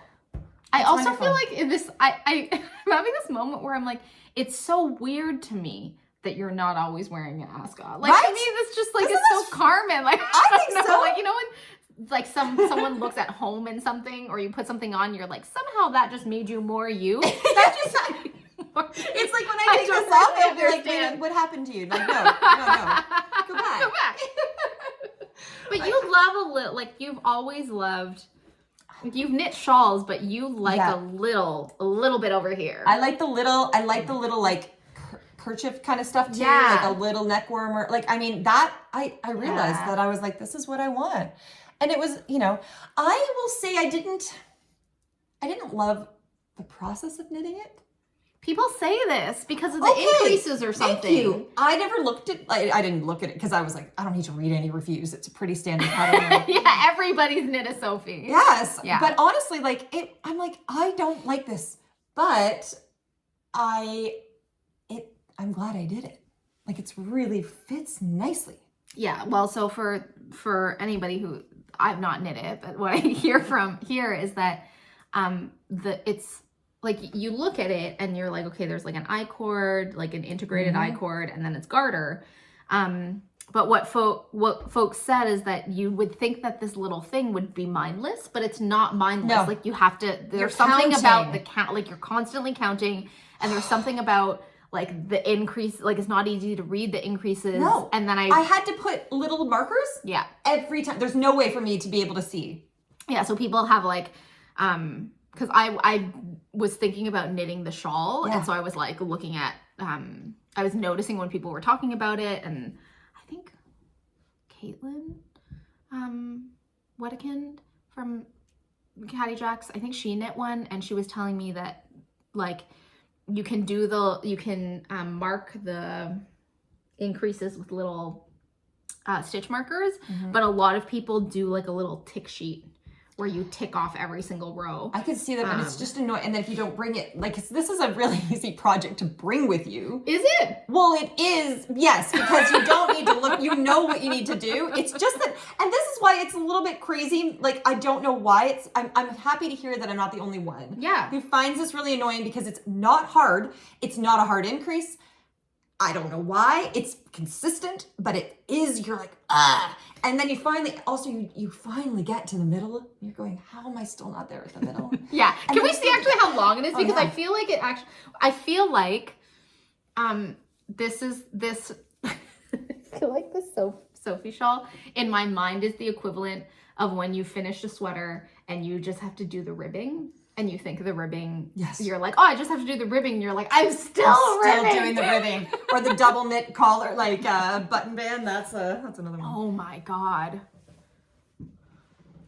It's really nice. I actually love it so much. I want to make the scarf version. Scarf? Yeah. Shawl version. This is the big scarf, one. right? The big one. But and this is, you know, discussion about patterns, right? Like in design. I know that an ascot is my vibe. I like it. It feels very nice. You know what? This is like the bougiest hiking thing. Because often like a neck warmer is too much. Yeah.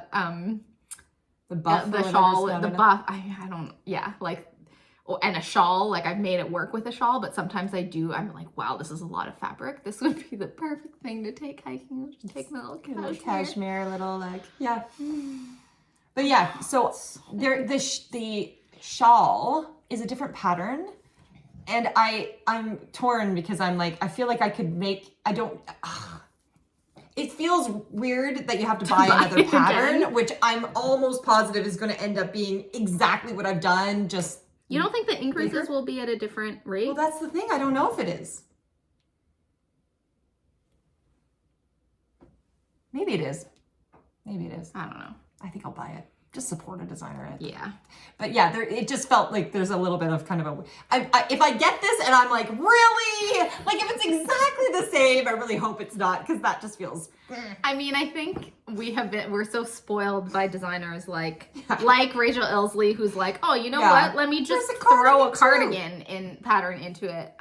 Although even though it's taking her now another few weeks to make sure all of that's correct and changing all of her stuff up. Like, my goodness. I also want that one so badly. A lot of things that I want to knit in the near future. Yeah. As always happens when I come here. Anyway. It is surprisingly, like, when you look at it on, you don't realize, like, how... It is long. I knit the largest size. There's 2 sizes. Oh, okay. So I did the because of length. Small one, the small one like apparently. You want to double? Yes, this is the one that you can double it. Small one. Oh, because you just want like a little. Yeah, like just to knot it. Babykin. It actually would be probably really cute. I don't know. I think you're gonna see me in just like little scarves. I do kind of think.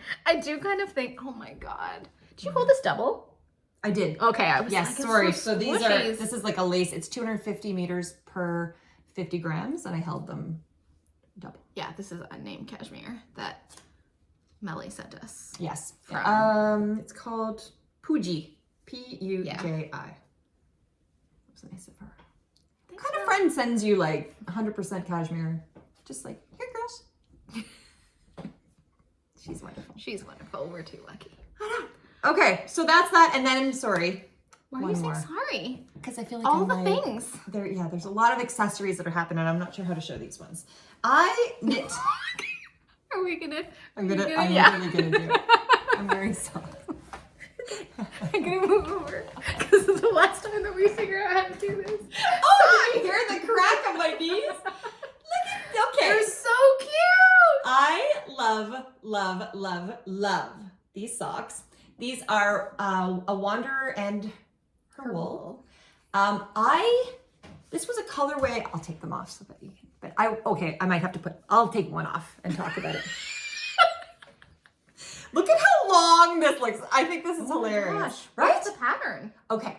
So first of all, Wanderer in her wool, I saw this was one of her colorways that was just like she does what does she call it? Like they're not custom, like special. Like they're like for a festival. Like monthly. Yeah. Oh, okay, and she had this one for a particular festival, and I think it was called something like Isle of Skye. And in her colors, I'm always attracted to her marketing, like her graphics or whatever, like the colorway. Yes. This, right? This. That's it. Right? Which is this, it turns out. Like, no wonder I'm really like stuck. Anyway, she had this as a little sock set, and I wasn't able to go to the festival she was going to, but I actually DM'd her and was like, is there any way you could keep one back for me? And like, can I pay for shipping? And she was so lovely to do that. So, so that's what the wool is. So it's superwash, probably I'm guessing 20% nylon. Let me see. I'm about to order her recent club. Oh, perfect. It's really 75%. 75, 75 superwash merino, 25% nylon, for sure. Can I just look at the beautiful colors. Her color sense is ridiculous. So beautiful. And this was one, variegated, we don't do as much. Doesn't that look ridiculous? It looks so ridiculous. I think because it's in the rib too, right? That it's like, it looks like it could be used for something else.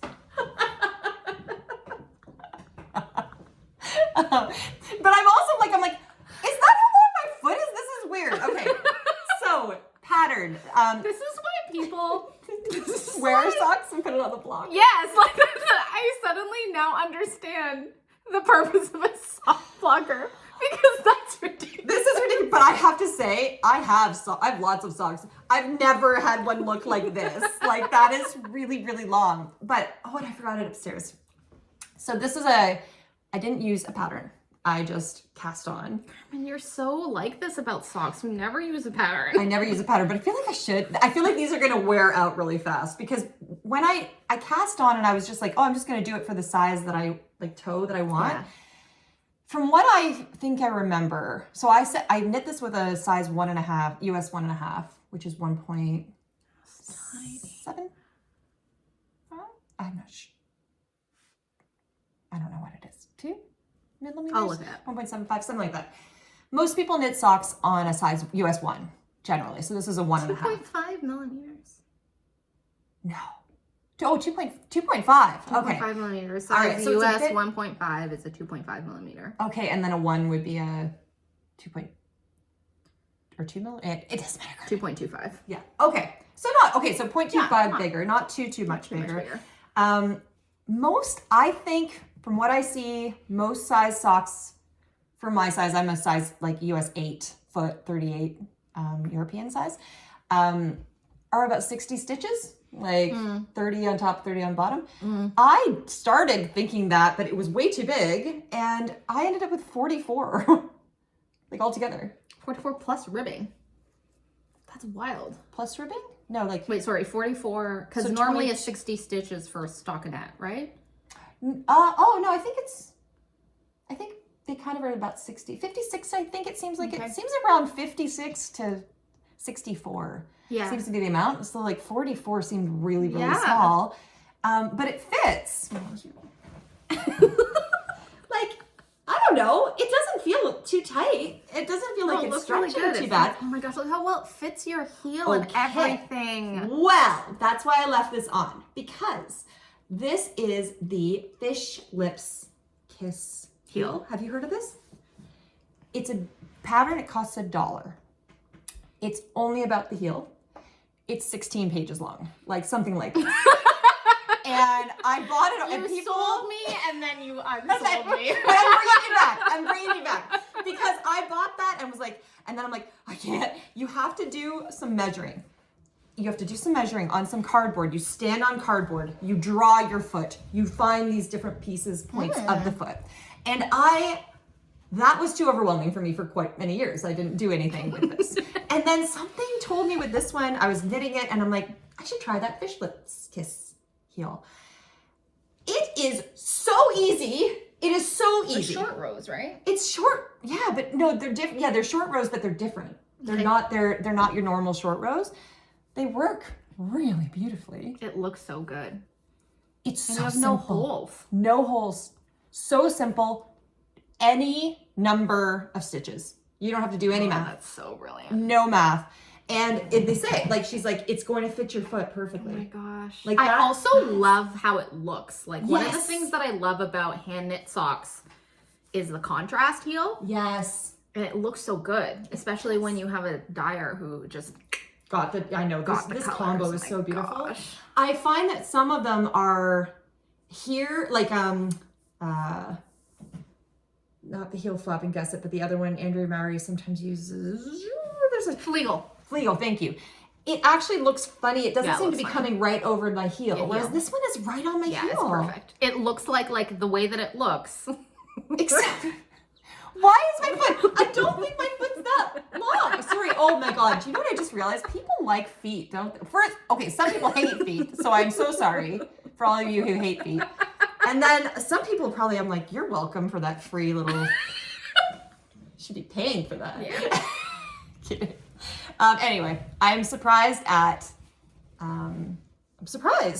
it fits. Beautiful. Oh my gosh. Every time I think that I knitting socks. Knitting socks, but they look so cute. I Can love I just knitting take a socks. moment because this, when Oh, I this is such saw a this, thought. this is her merch color. But like, look at. She does a beautiful job. Just such a beautiful color story. Look at that color story. It's so good. And I mean, socks are, okay, so this did not take very long, as you can imagine, because it's 44 stitches like, around, however many things to make it. It was a super easy heel, super simple. I did it magic loop. And then I just, so it was toe up. And so then I knit up and did a basic. So when you do the measurements with this fish lips kiss heel, yes, which I feel like I'm not a sock knitter, but I know about because people are like, this is the it's best. almost like why use anything else? You can turn every pattern into it. Does it tell you where to place the heel, like when you do all the measurements? Because I expect that that's part of the reason why it fits so well, right? I meant to bring it down, and of course I didn't. I should have, whenever I thought about it, gone straight and gotten it because I should never have thought that I would remember. But you actually stand on a piece of cardboard. Somebody draws your foot and marks where like your ankle is and stuff in these different places. Then you cut it out, and you have so then you pull your sock on top of your foot, so cardboard, genius. and so you don't need the person there, and you can make perfect custom socks for people even if they're not like with you. So you could knit me a pair of socks? I did just walk right into that. Yes, yes, I can. A perfect pair. I do have a lot of this left too. Maybe I will do that for you. Yeah, and so you just like you just follow it. That's so brilliant. And I was like, this can't be. Look how long. Oh, like when you were looking at it. Yeah, otherwise I used to do it way shorter. Like my Shavasana socks were way shorter than this, but anyway. Yeah, and then I didn't change anything for the ribbing. Block your socks? I haven't blocked these ones. I don't think I will. I was like looking at how long they were and super wash, like it just. Yeah, I probably shouldn't have blocked them. And anyway, I didn't change anything for the ribbing size-wise. I just kept going. So it's just cute, 2x2 Carmen. rib. They're so cute. And then I did a Jenny stretchy bind off and sassy. Oh my gosh. I like one of my challenges as a knitter in terms of like visual is that I love the way a variegated skein looks, and I always think I'm gonna figure out how to work with this, and then I never can. But sock, like this is why I feel like it would be really great if I could become a sock knitter. I think you should, because all of those. I mean, 44 maybe I'll do. I mean, I feel like I could do. Wait 44. until I like wear. I'm probably all the sock knitters out there are like, yeah. Screaming. Talk to her in like a month when that thing's got a hole, like a hole. Dunzo, because it's not tight enough. Because I did go through that phase where I was knitting socks. Oh my god, what are they called? Evil knits. Oh yeah, the Kura sock. So I knit a bunch of Kura socks. Yeah. In Nutiden on size US 2.5 needles, and the fit is perfect. Like that's a bespoke fit sort of thing that you keep trying on. Yeah. But what I realized is that Nutiden held double makes a sock that in this phase right now is too hot a sock. Yeah. Like I can't. Yeah. But then I think, okay, so I should be knitting fingering socks. And I'm like, oh my god, I'm gonna be knitting the sock forever. I know, but we're really not. Like, they're still so small. It's true. I think within my first year of knitting, I knit my husband, who has size 12 feet, a pair of socks, out of Croy, Patton's Croy. And I knew nothing about sock fit, and I knit 2 pairs of socks, and they were mid calf, and they didn't fit. And I was like, I feel like that I was like, socks! You're like, Dad, I hate you. Socks are done so. It is the toothpick situation, because I think if you knit on US ones, I have to. I bought all of the different kinds. So I have the flexi flips, I have the chow goos. I was like, I'm gonna become a sock knitter, and I bent a bunch of them. Oh yeah, I've bent because they're so tiny. I've broken my bamboo ones. Yeah, I'm like, how can you? But then you put on a pair of these socks right now. I'm just like, oh my god, because it fits perfectly. Yeah. And for me, the pearl bump, the bumps of the pearls. Yeah.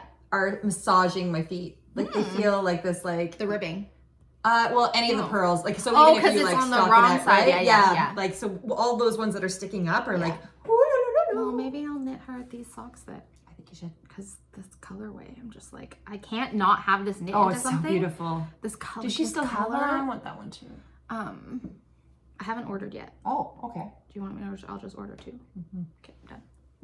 Oh, so good. Anyway, I think that's all. So, if you're counting, that was, I think, 5 finished objects. I know. What the heck? Carmen, I mean, you've been some on of them like had already started. You've been on a like. I went on a little tear. I feel like you have been really prolific. I think that we have this like. I think previously, it's always like, Jackie, how have you knit so much? And I'm like, Carmen, how have you knit so much? Yes, I mean, you count convalescing so many for a month and a half yeah, helps I'm with that. sorry. I haven't really been able to, but I've been really focused on knitting. Like, I've got a couple whips too. Yeah. How many? What else do you have? Do you want to talk about yourself at all? I just did a bunch. Yeah, I have 1 more finished object, and then I have 1 whip. Go for it. Okay.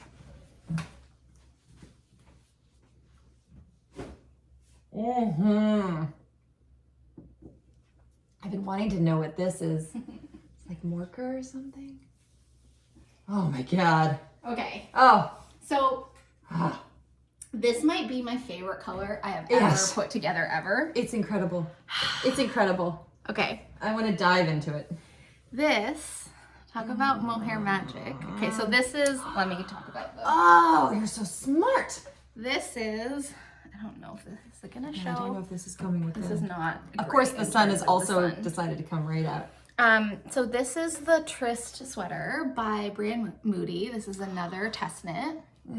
It's a beautiful round yoke lace sweater. You can't. Okay, so This sucks that you can't Brian, see. I'm so because sorry. It's such a beautiful. like this was definitely one of those like, this is not the color that I should have used for a test knit in order to show how beautiful the pattern is in photos. But I feel like in real life, this has become one of my. It's beautiful. It's so beautiful. if I also am wearing a black tank top underneath, so that's not helpful. But it's like this lace yoke. It goes so deep. Here we go. If I stretched it out, you can see that there's lace. Now I did not stretch out the lace when I blocked it intentionally because I didn't really want there to be Lace on that lace, side, like because that the part. yoke comes all the way down to here.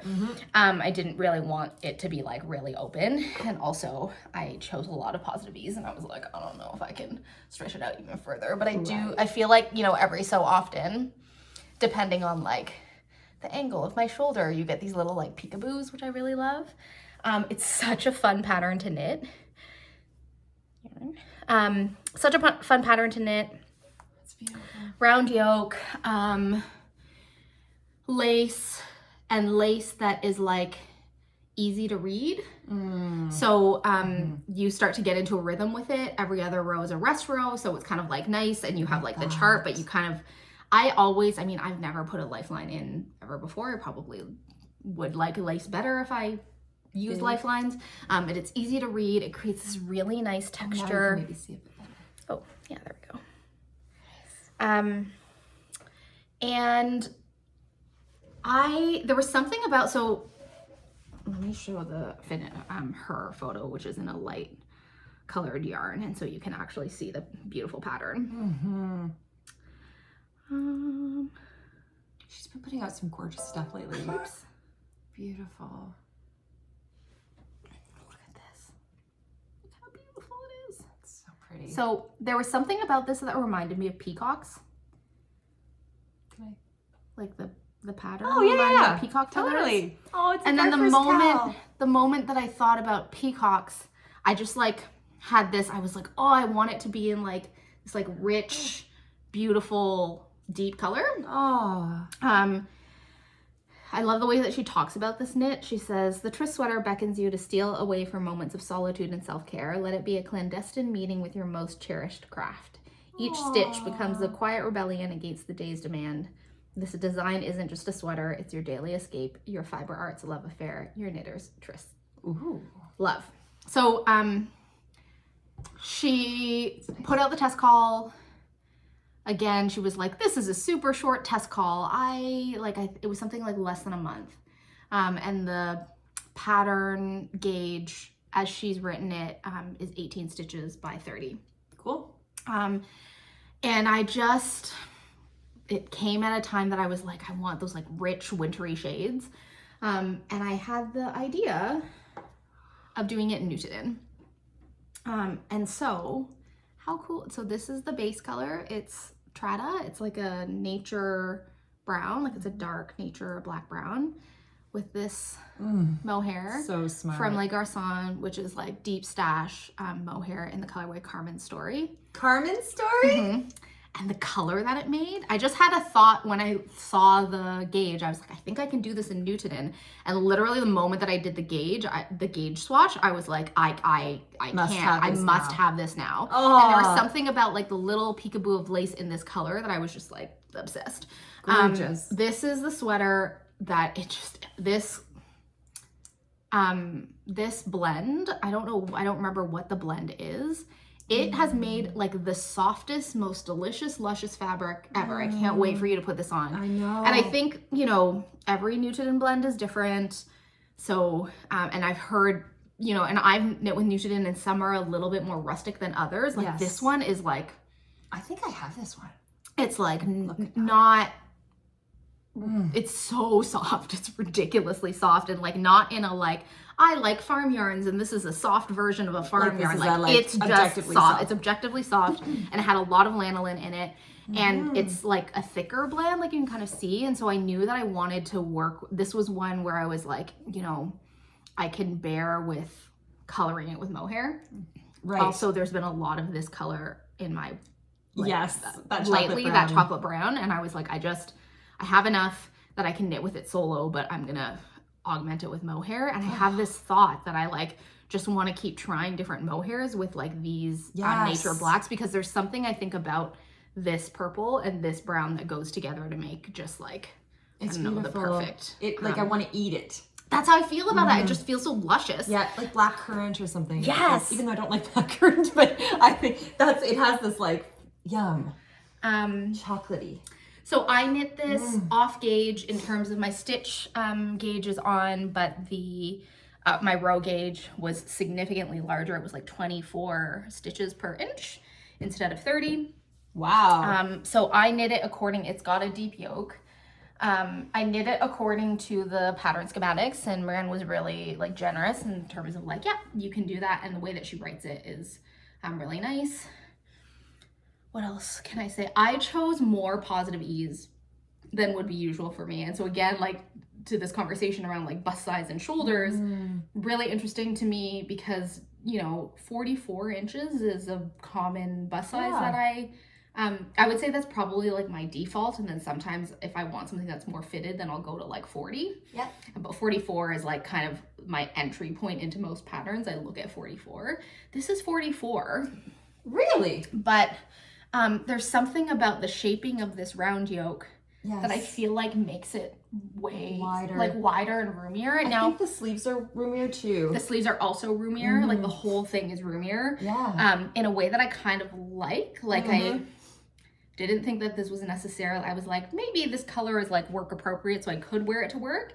And I think if I had knit it with less ease, I think it would have come out like more casual. Like when I look at hers and the tester versions, they don't look so dressy, but there's something about this that's like blousy that I really like. Blousy. It is. Like there's a lot, like it's almost like I have puff sleeves somehow. That's when you put it on, I was like, oh, look at the puff sleeves. Yeah, but it's not intentional. Like, there was no, this was just ribbing with the recommended needle size. I wonder, when I look at her version, her neckline is a lot tighter. And I don't know if it's because like I use Nutiden and my ribbing in Nutiden tends to just be wider. Yeah. Whether it's that or whether it's the fact that I chose more positive ease than would be usual for me. So this was a size 3, but the difference in between the sizes in terms of finished object dimensions was quite large. I think my options were like 41 or like 44.5. So this is 44.5, and I just was like, I don't think I want, especially with lace, I really don't want it to be like too fitted. Because what's that pattern? There's a sweater that I knit called the Magnolia Bloom. Oh, yeah. Which I love. So pretty. But I cannot figure out the undergarment situation because the lace like does this in a way that like I'm sure nobody actually notices, but I'm always like, huh, like there are holes where I'm not comfortable. Whereas I think this lace pattern, even if you block it open, I think it is very, I think it's nice in that way. Yeah, it's covering. It reminds me of the Salty Air Tee. Yeah, actually. Yeah. Did I just knit the Salty Air Tee like version 2?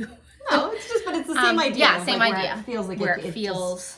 And even in the darker color where you can't quite see the lace, but you can see the lace, it's almost this little like hint of lace. Yeah, I think, now that I'm looking at it, I think that I was heavily subconsciously influenced by your Salty Air Tee, which is a pattern by Samantha Gear, and we'll link it in the show notes. Carmen's beautiful black version in a BFL linen, which is perfect.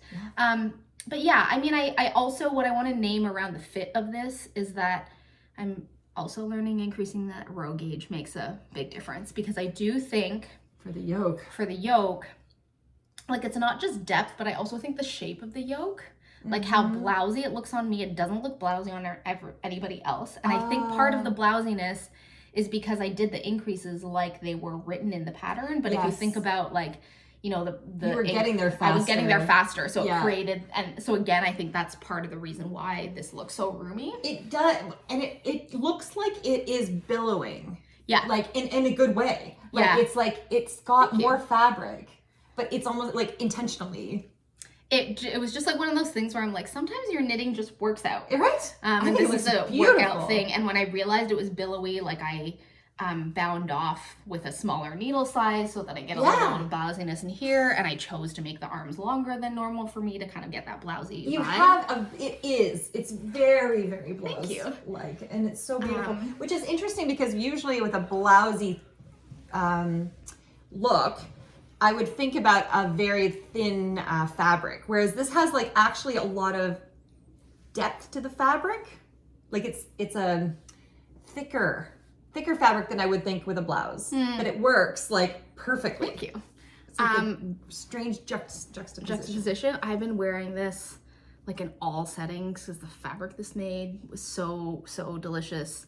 Often when you get the sort of undyed like sheep's colors blends from Nutiden, they tend to be a little bit higher in lanolin, and this is like a high lanolin one, and that plus the mohair, I was just like, the whole thing felt luscious. The whole experience of knitting it was like exactly like Brienne's description of, I felt like I was just like it seems like you're retreating into these stitches, and so again, cozy sweatshirt vibe feeling, but like beautiful and really engaging in the yoke. You're like, just it's like so classy, like that with a like high-waisted skirt or something, like, hey, yeah, I was thinking if I wore skirts to work, which I don't because I teach yoga and sit on the floor and that would be inappropriate, but I did sort of think like a tweed skirt and and like tights would also be great if like I'm excited to see you try it on.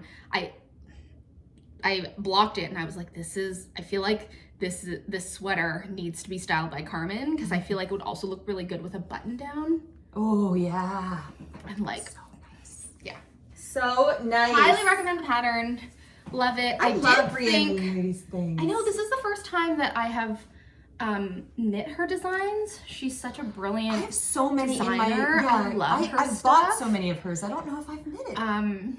And again, she's just like such a sweet, wonderful human being who was like, she was like, this is a tight test knit deadline, so just like knit anything and everything that you can. Like if you don't even finish, I don't care. Just like, she was so like lovely about it, and so really responsive.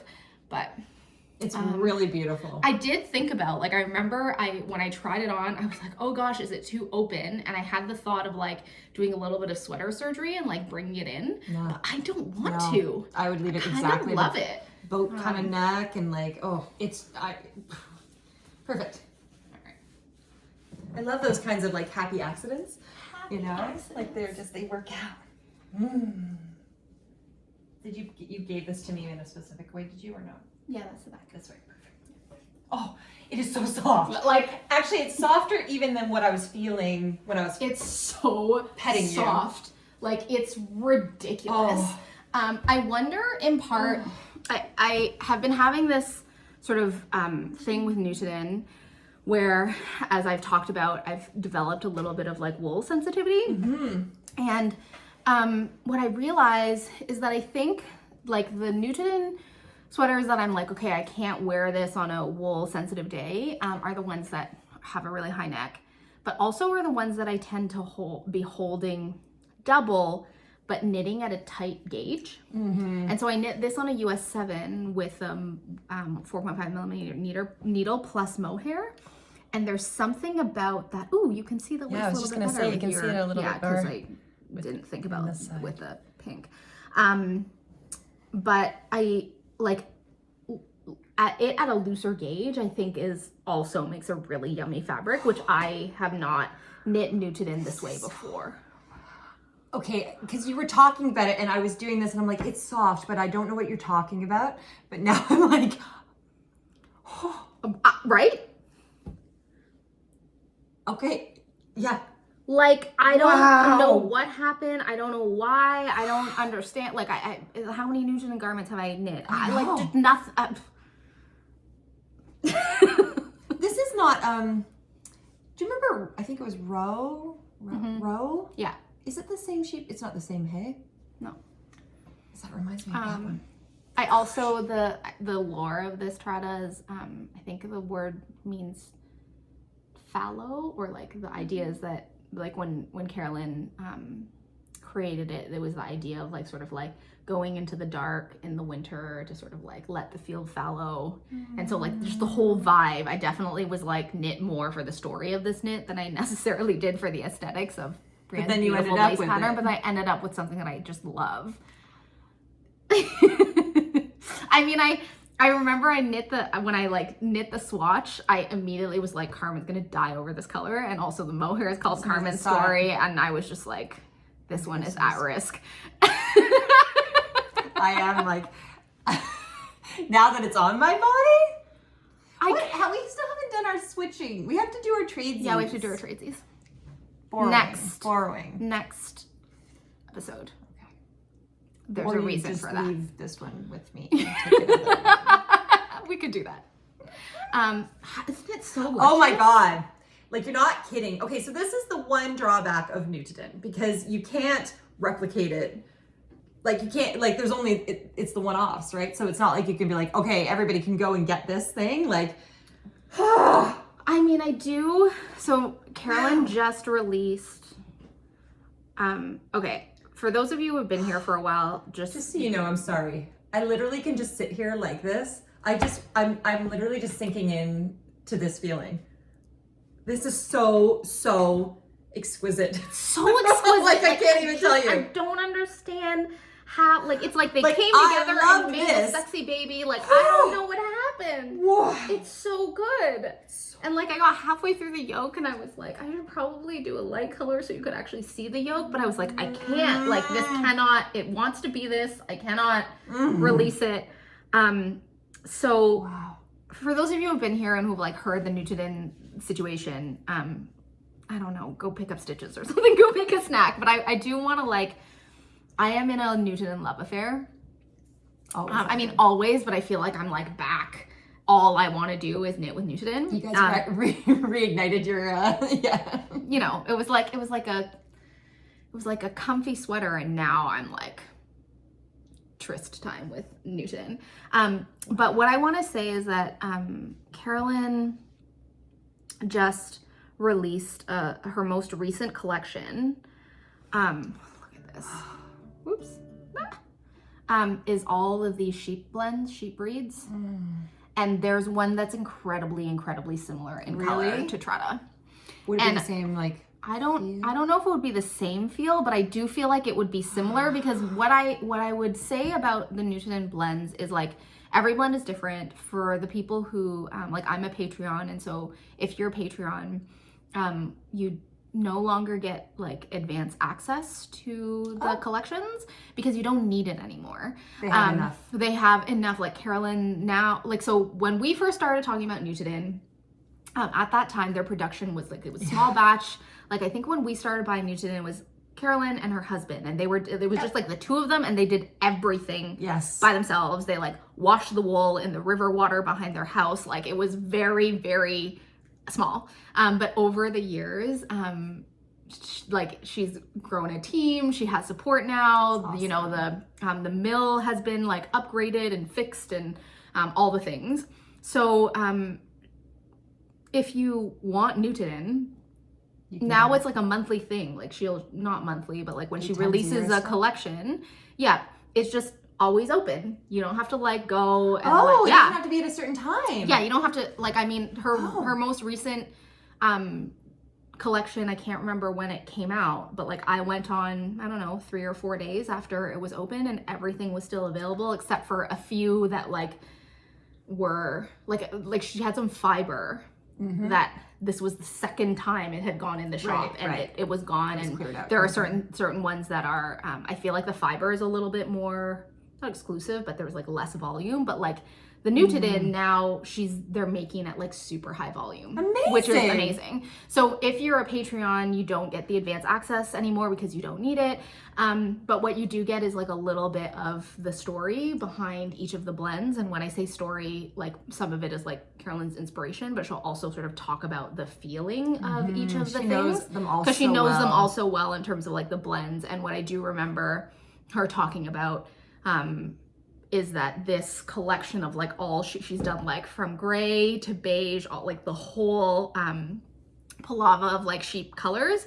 She did talk about the darker ones being quite soft. And I've noticed with Nutiden that it is often the darker ones that I find the softest. Interesting. And the the undyed ones tend to be softer because I think when they dye the wool, like the way that she creates her really beautiful heathered shades is that if you're gonna blend a whole bunch of wool together, you need certain breeds in order like to make the blend work, which sort of makes sense from my like very limited understanding of spinning.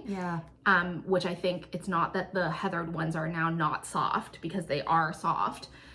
But especially if I think about the beginning of Nutiden till now, I do think that the blends have gotten thicker, softer, and they're more easy to access. So if you've been here and you've been like wanting Nutiden, but like are not about the whole like stay up until midnight to like get the drop 1 in the morning sometimes, like it's totally changed because their production schedule has shifted and she has help, and so that's super wonderful. So if you want something similar, it's available. Not exactly the same, but close. So the reason I don't know this is because I can't look I can't look at Nutiden anymore because I can't keep myself from buying it, and I have, well, you do too, but so I have so much we that could open a store. But we now could be I'm like the I feel like I Canadian have suppliers, to. resellers of Nutiden. Not actually, but like we could. Anyway, so that's why I didn't know about this, but now I might have to. Oh, like I've had so much I've knit a million things in Nutiden. I've tried on your even more Nutiden sweaters, and this is absolutely the most exquisite blend, the most exquisite feeling I've ever had with Nutiden. I don't know. And then, you know, like Garçon Mohair, I guess, is also part of the equation. I've not worked with their stuff. What's there? Are they like 72? It's the same. It's the same as Halo. 26? Oh, okay. Yeah. So 74.26. I think that's what it was, right? Yeah. But I can't believe how well this went together. I know. Like just the color that it made, and I want to like nerdily. I'm like, what if I do like a deep navy blue? What would that look like? What if I did like a deep like, what if I did not enough house plants? Like, what's it gonna come out like? I don't know. Oh, it'll be great. Yeah. God, it looks so good on you. I know, it does. It really does. It has my name. It wouldn't be an episode if I didn't try to steal something. It's true. But we're gonna do the pickup drop off. Yes. I forgot that's what we were gonna do. We gotta do it because honestly. Okay. Cool. Okay, which one? I'm gonna do this one. So I got an email on DM from Kate at, I don't know how to pronounce this, Moreca Knit? Moreca Knit? Moreca.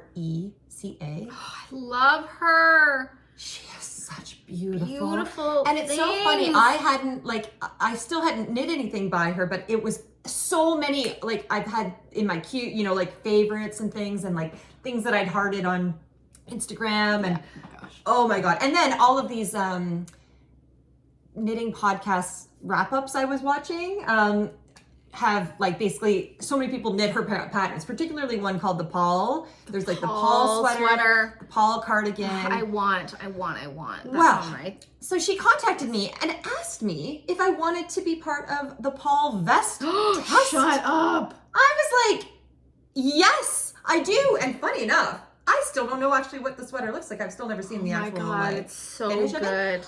But I'm first of all, vest. Second of all, I'm, you know me, I'm in my vest phase of things. Oh yeah, you want to show? I literally have, the only reason I haven't cast this on is because I can't decide on what yarn I want to use for this beautiful V-neck sweater. Oh my God. Well, and if this wasn't already, I was already yes.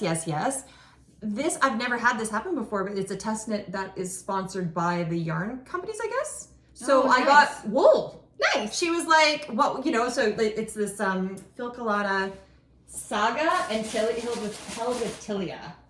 So What's that?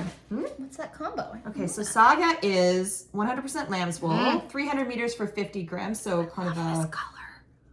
very light fingering. I know, right?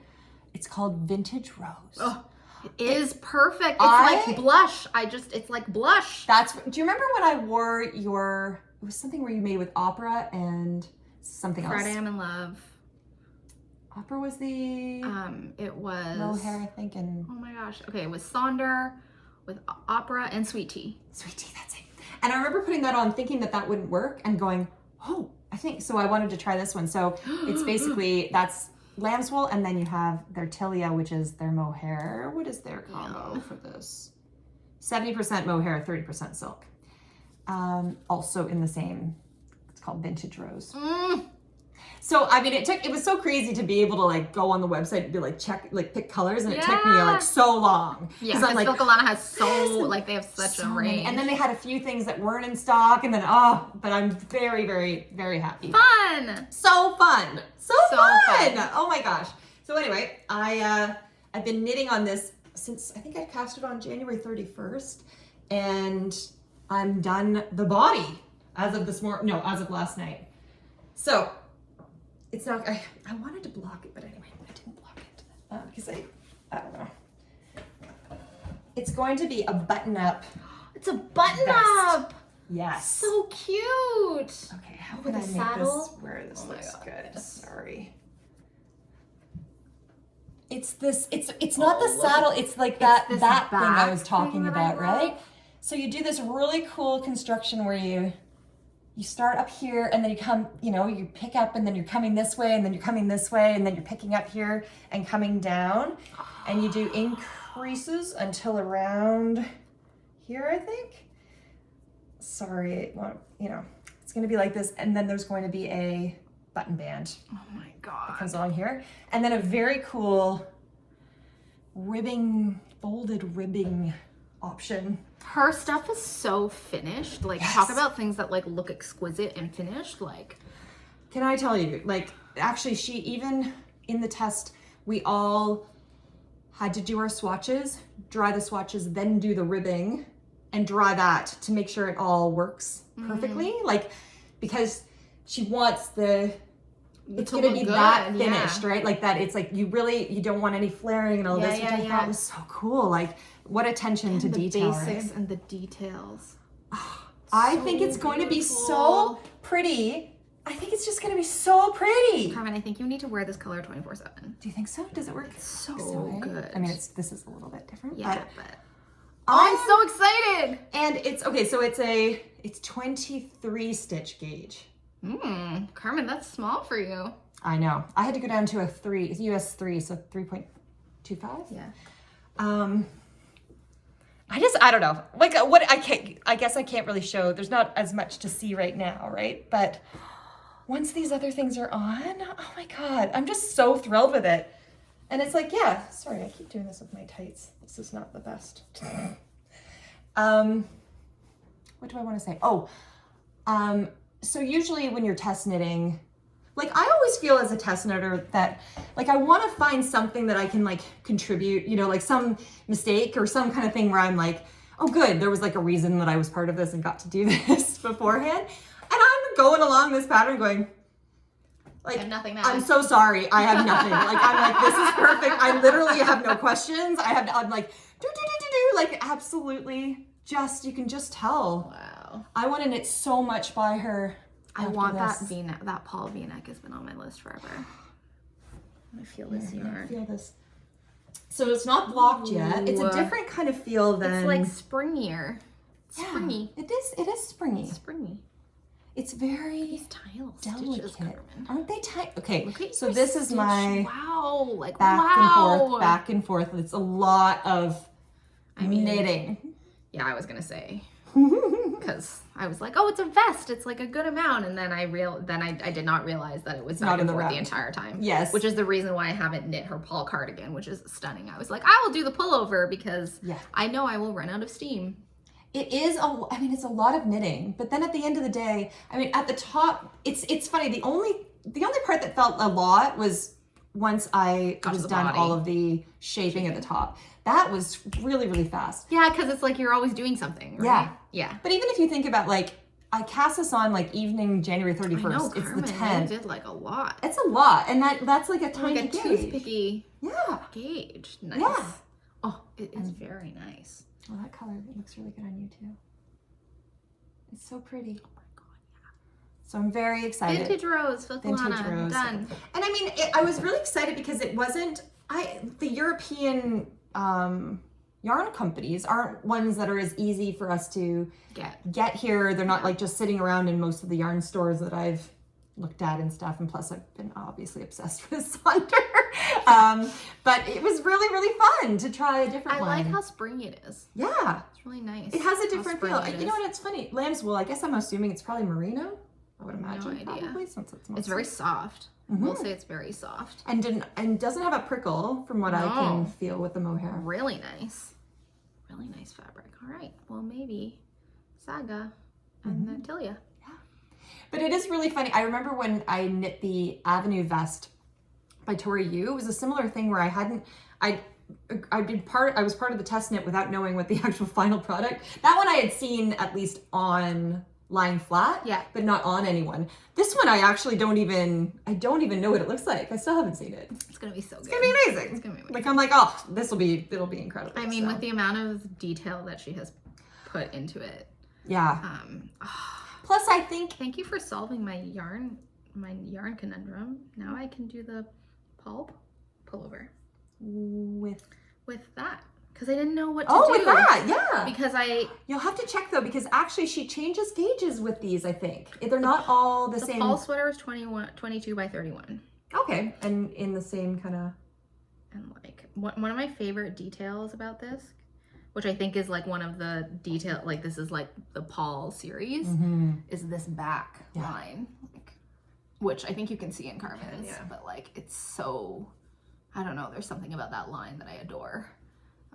And again, is so finished. But I swatched for this in Sonder, and I wanted fluff, and I couldn't get gauge without going like really tight with Sonder fingering plus mohair. Gotcha. Because this is what? This is 310, I think I said, per 50 grams, so 620 meters. Yeah. So it's kind of, it's like very lace light. plus lace. Yeah, exactly. Oh, I could do it in Sonder Haven. Yeah. Yes. I didn't even think about that. That would be pretty similar. It's so funny though, because when you look, when you look at patterns on Ravelry, do you look at gauge, or do you look at yarn weight, or do you look at both? I look at gauge and then I look at yarn weight. Okay, because I typically look at gauge. It's the same thing. I look at gauge and then I look at yarn weight, and I always get so confused by yarn weight because the gauge is 22 by 31, and on Ravelry for the Paul series, it says sport plus lace. And I was like, how equals sport? And I was like, I never how understand am I getting sport? Anyway, so that's why I tried it. I swatched with Sonder fingering, and I got gauge, but it was like really dense. Not dense, but like I was just like Right. I feel like I'm strangling the yarn. Yeah. Yeah. But this is lace really plus, nice. It's really lace plus lace. Lace plus lace. Yeah. Yeah. Oh, it's so nice. It is so nice. It's so nice. Carmen, I love that you try new yarns all the time, because then I get influenced, because left to my own devices, it's just like the same yarn. Oh my god, it's so nice. It is so nice. And when it blocks, it's gonna be even like, I have to say, and I know what it is because I actually did a full, so I mean, swatching, first of all, for me is not always happening, but swatching, drying the swatch, then picking up stitches, knitting, ribbing, blocking that again, and then looking at that is definitely not what I normally do, but it's wonderful when you do this, because then you know what you're doing. That's how you end up with perfect knits, right? Yeah. Yeah. Yes. Nice. I'm very excited. Yay. Okay. You have one whip, and then I have a whip that relates to our knit along. So we'll do your whip, and then we'll finish with our knit along. So I don't know when I cast this one on. I like that you've been tracking like dates. I never track dates. And you've been like mentioning it, and I was like, I wonder what it'd be like to track dates. I feel like doing that more. Do you feel like it motivates you? No, not really. Like a, oh, I better get this done kind of way. And it's been kind of funny that I've started tracking dates at the same time as having way more whips than normal at the same time. Right. So it really is not accurate. Right. But it's like those people who I use on my phone. I use this free app called, like, you can pay for it, and if you pay for it, it gives you like additional benefits. But I don't. Called Knit Companion. Oh yeah. And one of the things that Knit Companion will do is it will tell you how long the pattern has been open. And I was like, I don't want to know. No, I know. So that's why I was curious in terms of like track. But I feel like ever since you've been tracking, I've just been thinking, dang, like you're knitting like so fast. Like it makes everything seem like, oh, I can knit that fast. I don't know what's going on with that. What's happening? But maybe I'm influenced. I started watching also known as Nora Knits. Okay, Nora Knits. She's so cute. She's so adorable. Yeah. Anyway, she talk always about someone talks who about, does beautiful like editing and is like really cute. Her little opening she's the scene. opposite oh of my us. God. Like she even has like it looks like crocheted little animals. Like, I know, they're so cute. Like, yeah, it's amazing. Her little, what's her dog's name? I can't remember. But she has a dog, and then she has this little like animated, like not animated, but like claymation almost version of her dog. Looks like it's been crocheted, and I'm like, I want and she that always on has the t-shirt. same things like, let's dive on in. Yeah. And like she has, it's just like so polished. Yeah. She's the opposite of us. It's great. We need lots of variety in life. So this Carmen. is not, I hope this looks, I don't know how well this is going to look. This is one of those knits that I'm confused as to why it has taken, like, this is a knit that I saw and I was like, this is Carmen. Like, right. This knit How is she not knit it yet? It's a really good question. Oh my God, the Wonder Fluff. The Wonder Fluff. Fluff. I just started talking about your knit. Okay, go. Wow. It's all good. This is the Levitate wrap by my favorite things knitwear, my apparently new favorite designer for the moment. Only part of the way through doing it, obviously. What do I say about this? Yeah, I feel like you can't really see this very well, but it is I did it in Wonder Fluff, which is a bulky, this is one of my yarns that I'm knitting like crazy with. Bulky weight, 142 yards for 50 grams, blown yarn. So sunny, it's so hard to show you things. There we go.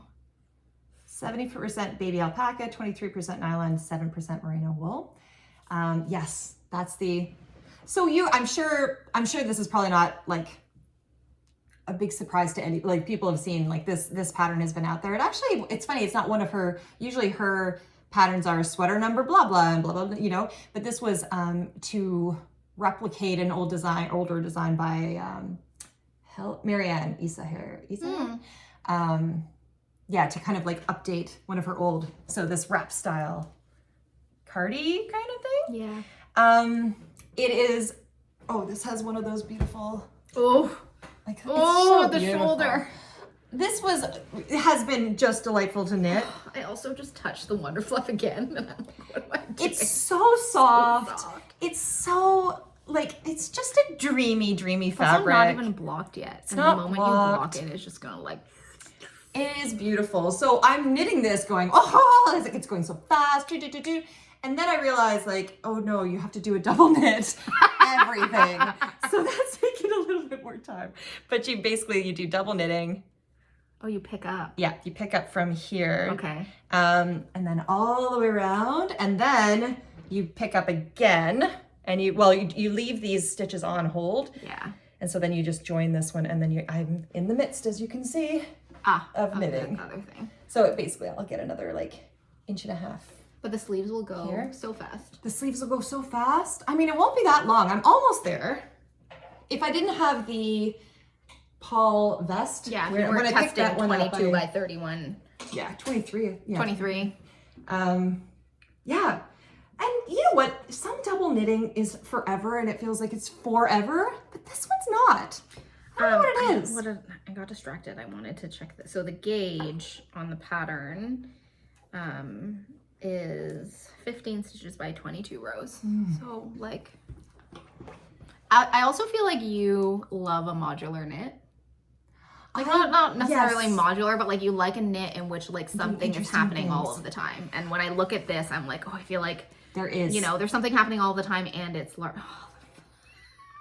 Isn't it so nice? This is the Finley Heather colorway.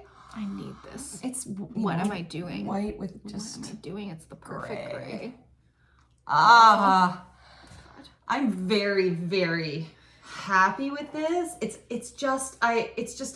a nice knit despite all the double. You're gonna wear the crap out of that. I think I will. I can just tell. I'm a little nervous with the because I've seen others like it's a bit cropped and I wondered about making it a little longer, but I think once it's blocked it'll be a little, I don't know, it's gonna be amazing. So I really see this as but for you I see this as a skirt cardigan as opposed to a pants cardigan. Yes, so I think it will work. Like if you wear predominantly pants, then I think lengthening it makes sense, but I feel like for you wear a lot of like skirts and dresses. I'm gonna make another skirt. I should just make it in, right? Yeah. Okay, different color, same color, both. I'll have both versions. Oh my God. So I basically have to just finish up here. It's not actually that far to do that. And then I extend this, I think, because I have to make the long tie. Interesting. And then I make another one on its own and I attach it. Whoa. To okay, there is a lot of double knitting. It's a lot of double knitting. But you know what? It feels like it's taking less time than when I made my look at this darling cardigan. Oh, it's so pretty. It's so pretty. Every time I love a wrap. You do love like a wrap. Yeah, like a ballerina kind of like feel to things. I always just really appreciate. And yeah, I'm really, really happy with making it out of the Wonder Fluff. It's very cost effective. Yeah, nice. These ones I'd gotten for, I think they might have been $4 Canadian actually, each ball. It does go on sale every so often. Yeah, so it's like $9.99, I think Canadian regularly, and then it went on sale around Halloween. I'm also really grateful that, like there are some, and this is not a dig on knit picks, this is just my screens. Like there are some yarns that when I look at it on the screen versus in person, like they're a good match. And I feel like knit picks, like Wonder Fluff has not been the case for that. When I look at it on screen, I'm like, I don't really know. And then whenever I come here and you like whip out another neutral, I'm like, what? Like, what? This is so much like whiter and like cooler and not as creamy as it looked on the... Oh, does it look? Yeah. I think maybe it might be your phone. Yeah, because maybe it is my phone. I've been finding that they're quite similar to what yeah. So I think it probably is just me. In any case, I get on the really Wonder Fluff love. train. I really can't wait for I don't know if it's gonna happen. If I could knit that Snowfield in Wonder Fluff. Yeah. Now I'm gonna knit it in your same. What am I doing? I think that your cables will be different. Yeah. Yeah. I think that you might want the round yarn. So I'm done. done. Finished objects, Carmen. Well, those ones aren't finished, but they are. But they're so good. They'll be finished by the next one. It's true. Okay, so thank you to all of you who were so enthusiastic about knitting a Moorit Wallin pattern with us this year. So we do have a knit along, and we figured out the details. Okay, it's us. It's us. So let's just couch the expectations in terms of like how organized we're going to be around this. But the plan is that between now And December 31st, 2025. That's right. We're going to be running a Moorit Brown knit along, which the hashtag came from one of you brilliant viewers, and we're calling it BallinforWallin. BallinforWallin. BallinforWallin. So the hashtag that we'll use is Ballin for like FOR Wallin. Ballin for. Just kidding, I forgot. Oh no. We said it. We aren't editing. Ballin we can't for, take is it that back. the actual Ballin for Is Wallin? that the expression? Ballin. Do you ball for something? I don't know. I don't play sports. play. Well, see, we talked about all in for Wallin, and then you were like, That's ball what it in was. for Wallin. Yes, because that like our viewer was so smart. Is it ball in with what? I forget. Okay, I'm not gonna be able to undo it though. No, you can't realize undo now, it. like I can't undo. Like not only am I not gonna be able to undo it because we don't edit, but I also am not gonna be able to get it on my head. Okay, it's ballin for Wallin. And for all of you who know the expression ballin, and you're like, what? Doesn't make sense because you ball. I don't even know. Yeah. Okay. We almost made it through an episode. We without almost being ridiculous, but I didn't. Okay. We said ballin for Wallin. I like Ballin it. for Wallin. Ballin, no G, no balling. Yeah, Ballin for Wallin. Wallin. And so in order to participate, you basically knit any Moorit Brown pattern between now and December 31st. Now we did talk about the idea that we'd like to do finished objects as opposed to whips. do it. I need it like that. Like if you don't finish, nothing bad happens, right? Mm-mm. But I think something bad happens? Something bad happens. Yes. So that's what you're watching this happen live. It's live. I feel like we will only to get the prize. To get the prize. You have to finish it. And I'm doing this out of love because I know if I didn't have to finish it, I wouldn't. And you know what I would also do is say, the whip, it's fine to have a whip and I just could finish it after. So I will wait to cast on all the way. Do you see what I mean? Right. You won't start early. I think for anyone out there like me, we need to do it. And for anyone out there not like me who does get it done, they might be like, that's not fair. I finished my whole thing and that person won with a swatch. There's probably nobody out there like this, but I feel like, sorry. Foot down. Locked and loaded. Locked and loaded. Ballin for Ballin Wallin. for Wallin. Prizes for FOs. Prizes for FOs. Whips, swatches for the joy of it. You Yes. just won't win things. You won't win things. How many of you are doing this in order to win things? We don't have a prize yet. We will have one, but again, our intention here is to do a fun community thing. Also, riding each other's momentum to finish these amazing knits. And so Moorit Brown, I mean, if you're watching this podcast, you know who Moorit Brown is. But when I think of Moorit Brown, I think about incredible Fair Isle, incredible color sets, knitting. aspirational knitting. And part of the reason I think having that FO deadline at the end of the year I think will be helpful is because I feel like Moorit Brown aspirational knits, I wonder if there was a club of people who started Moorit Brown and didn't finish Moorit Brown. I feel like there'd be a very large club of people, and that's fine, right? It is fine. It's totally okay. But I do think that because it's all over color work, a lot of her stuff is all over color work, a smaller gauge. I think just having that momentum and having other people to knit with is what's going to help us to finish it. Absolutely.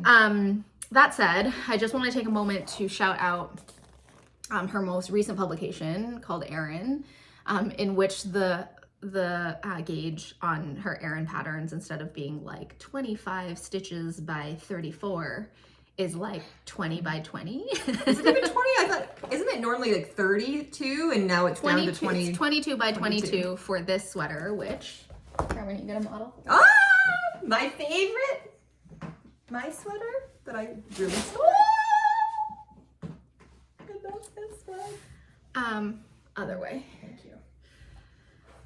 So there is a way to participate with a larger gauge, and also she has a lot of ridiculously beautiful, like accessory sized patterns, and not everything is feral. However, I fell in love with this pattern. Carmen fell in love with my sweater, and I knew that I had to knit a second one because she was going to take it.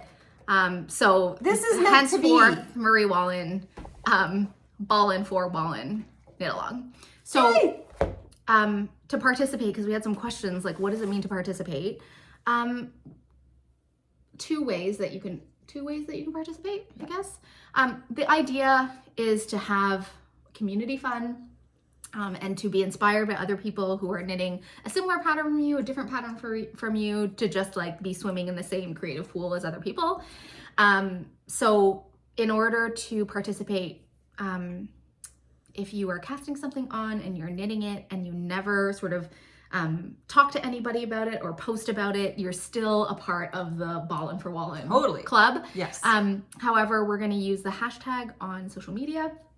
And then we're also going to create a thread in our Ravelry group, which we'll link below, where people can sort of post their like whip photos and their FO photos, and like comments and questions about different patterns that they're knitting. And the idea, again, with all of our knit alongs is to have fun with you all, to be doing something creative with you all. And then my like secret, not so secret, like wish is that you'll meet people and find your knitting bestie through a knit along, which is how we met. It wasn't like through it wasn't through a KAL, yes. but it was like we met through a little community thing, and then we were basically doing a KAL with each other. Yes. For the first, however long of our knitting friendship. So that's really the hope in doing this, is like, let's knit some beautiful things, let's knit beautiful things together, and then let's have some community time so that you can DM a stranger. Absolutely. And find your bestie for life. I know, right? I do have a whip.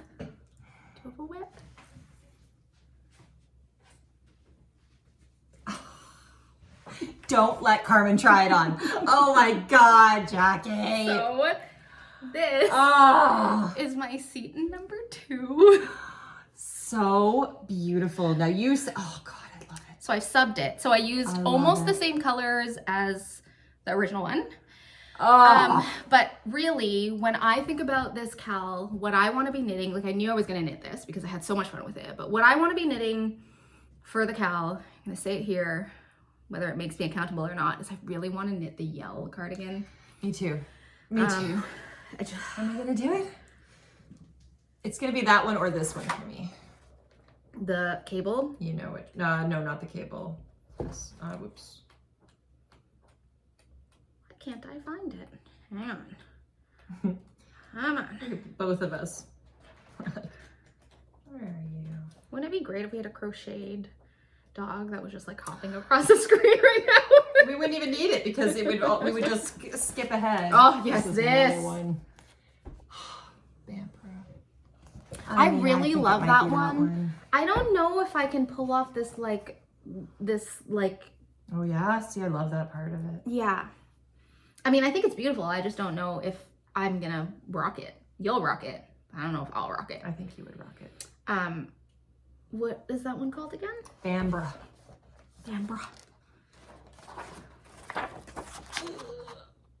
Is that? Wait, no, next one. No, wait. Oops, not Bambra. Not Bambra. I was like, wait, what? No. Sorry. I saw it like this and I was going that direction. Oh, Car. Berwick. What are you talking about? I said Berwick. Berwick cardigan. Oh my God, it's so stunning. But this is like, I'm like, when do y'all start thinking about New York sheep and wool? Which I sort of feel like is adult knit camp for us. But this is the yell. Oh, I might have to do that one. It's so good. It's so good. It's such a showstopper. It's ridiculously so good. Like, I mean, you know what? This one I could possibly knit on my own. That one I need actual help with, like, motivation. So a ton of people have knit this cardigan. It's ridiculously gorgeous. What I will say is that it seems like reading the Ravelry project notes that a lot of people have made, like, not major mods, but little mods. And like, I'm like, to me, part of the reason I want to do the yell is because I feel like the yell is one of those knits that is like a complex Marie Wallin knit. It's steeked, but the way it works on so many people, and also the way that part of the reason that it works on so many people is because there was like this community project in which a lot of people were like, do this, do that. Yeah. So there's like lots of mods, and so I'd like to do that because I love modding patterns. But I looked at it and I was like, this is daunting. Like, this is incredibly daunting to me. If I'm being honest, what I love about the pattern is actually this top motif. Like this bottom, I think it's beautiful. I think the way that she's like done color is incredible. And then I look at it and I think, is this me? But it's a lot. It's a lot. However, it's what makes it.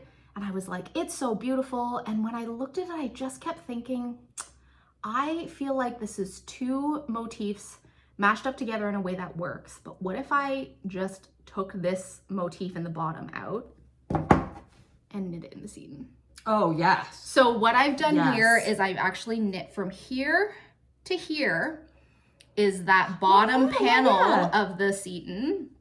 And then I put in this. Sorry. This is the seton pattern that I subbed the motif with the yell charts color work, and then brought back some of the seton because I needed some extra rows, and I also really love this pattern, which is not not from the seton pattern. I like subbed from another pattern in the This is why Aaron she book. can be a bit of a problematic test knitter, Yeah, but when exactly. it comes to other things. But what I want to shout out for the seton is that you knit it in the round from the bottom up. You can see that you create these little armhole steeks. This is steek, yeah, you can see this like thing. And then you'll like cut along it. So you're mostly in the round with the steeks. Then this tiny little triangular section, you knit flat, and then you mattress stitch on the inside. And then you pick up the neckline and you'll do that. And then eventually I'll cut these steeks and then knit the sleeves down. But this is essentially a giant rectangle, which means that you could go to town so many things, right? On so many things. You just need to figure out, how many rows is in the pattern, how many rows do you want to put in. Right. I went row for row in terms of, it just so happened that the yell charts fit in well in terms of the numbers, and then I just needed to add these two stripes from in order to get like the length that I wanted, and these two were also like my favorite from the seton sweater. I'm so happy. Oh my god, it's so beautiful. I'm so happy about it. And I'm so happy that you have right? And you know what? Like now that we have like both of them, I mean, this doesn't have sleeves, you just have to imagine for me. I actually like the skinny stripes more than I like the big stripes. Like, I think it was hard to do. Oh, they are. I kind of thought I would not be able to top this at all. And I'm not saying that I've topped it. I'm saying like are attracted to it. I'm attracted to it. And I kind of feel like the first seton, your door. Your first seton is so Carmen, but I feel like this one is somehow more me. It is. Like, you're right. Even though it looks so similar, it's just slightly different. And I think it speaks to Marie Wallin's like genius in terms of how she does colors and how she does certain proportions. Yes. That I could take this little motif that's like on the bottom of a cardigan and just like sub it into this thing. Make it front and center. Oh. And I must say, for those of you who are like maybe thinking about the yell, I mean, I love color work. I've done a lot of different color work things. That you're changing colors basically every 2 rows means that like I was like, I'm like missing, like this is the kind of knit in which I'm like, oh God, I haven't like gone outside or drank or like done anything except like, like I just want to see. I see. It's so like addictive. It's so addictive. It's so addictive. Like I learned actually the first time that when I was knitting the seton, I was like, you need to put a timer on, because I was like, I'm just gonna keep knitting. And then I looked at the time and I was like, I've been here for 4 hours. Like, because I had so much fun. And like, this is even more than that because the rows are so like tiny and you just keep switching things. So I feel, and so it's moreish because you are working with so many colors. But also the floats and the like patterns. I don't know that I've knit a colorwork pattern that is so fun to knit. Like, there's just something about the way that like there's this balance of like, it's not just like easy versus difficult. It's just like this balance in terms of like, you can read it, you can read your knitting, you like get to know a pattern, and then you get to do it in reverse again, that it just has such a good momentum. And then it changes though. And it changes. It's so good. So, oh man. Too bad I'm never gonna get to knit it. Because I can't beat this. Like that. So I mean, I bought this book immediately after trying this on. Now I can't remember what the thing is called. Berwick. Yeah.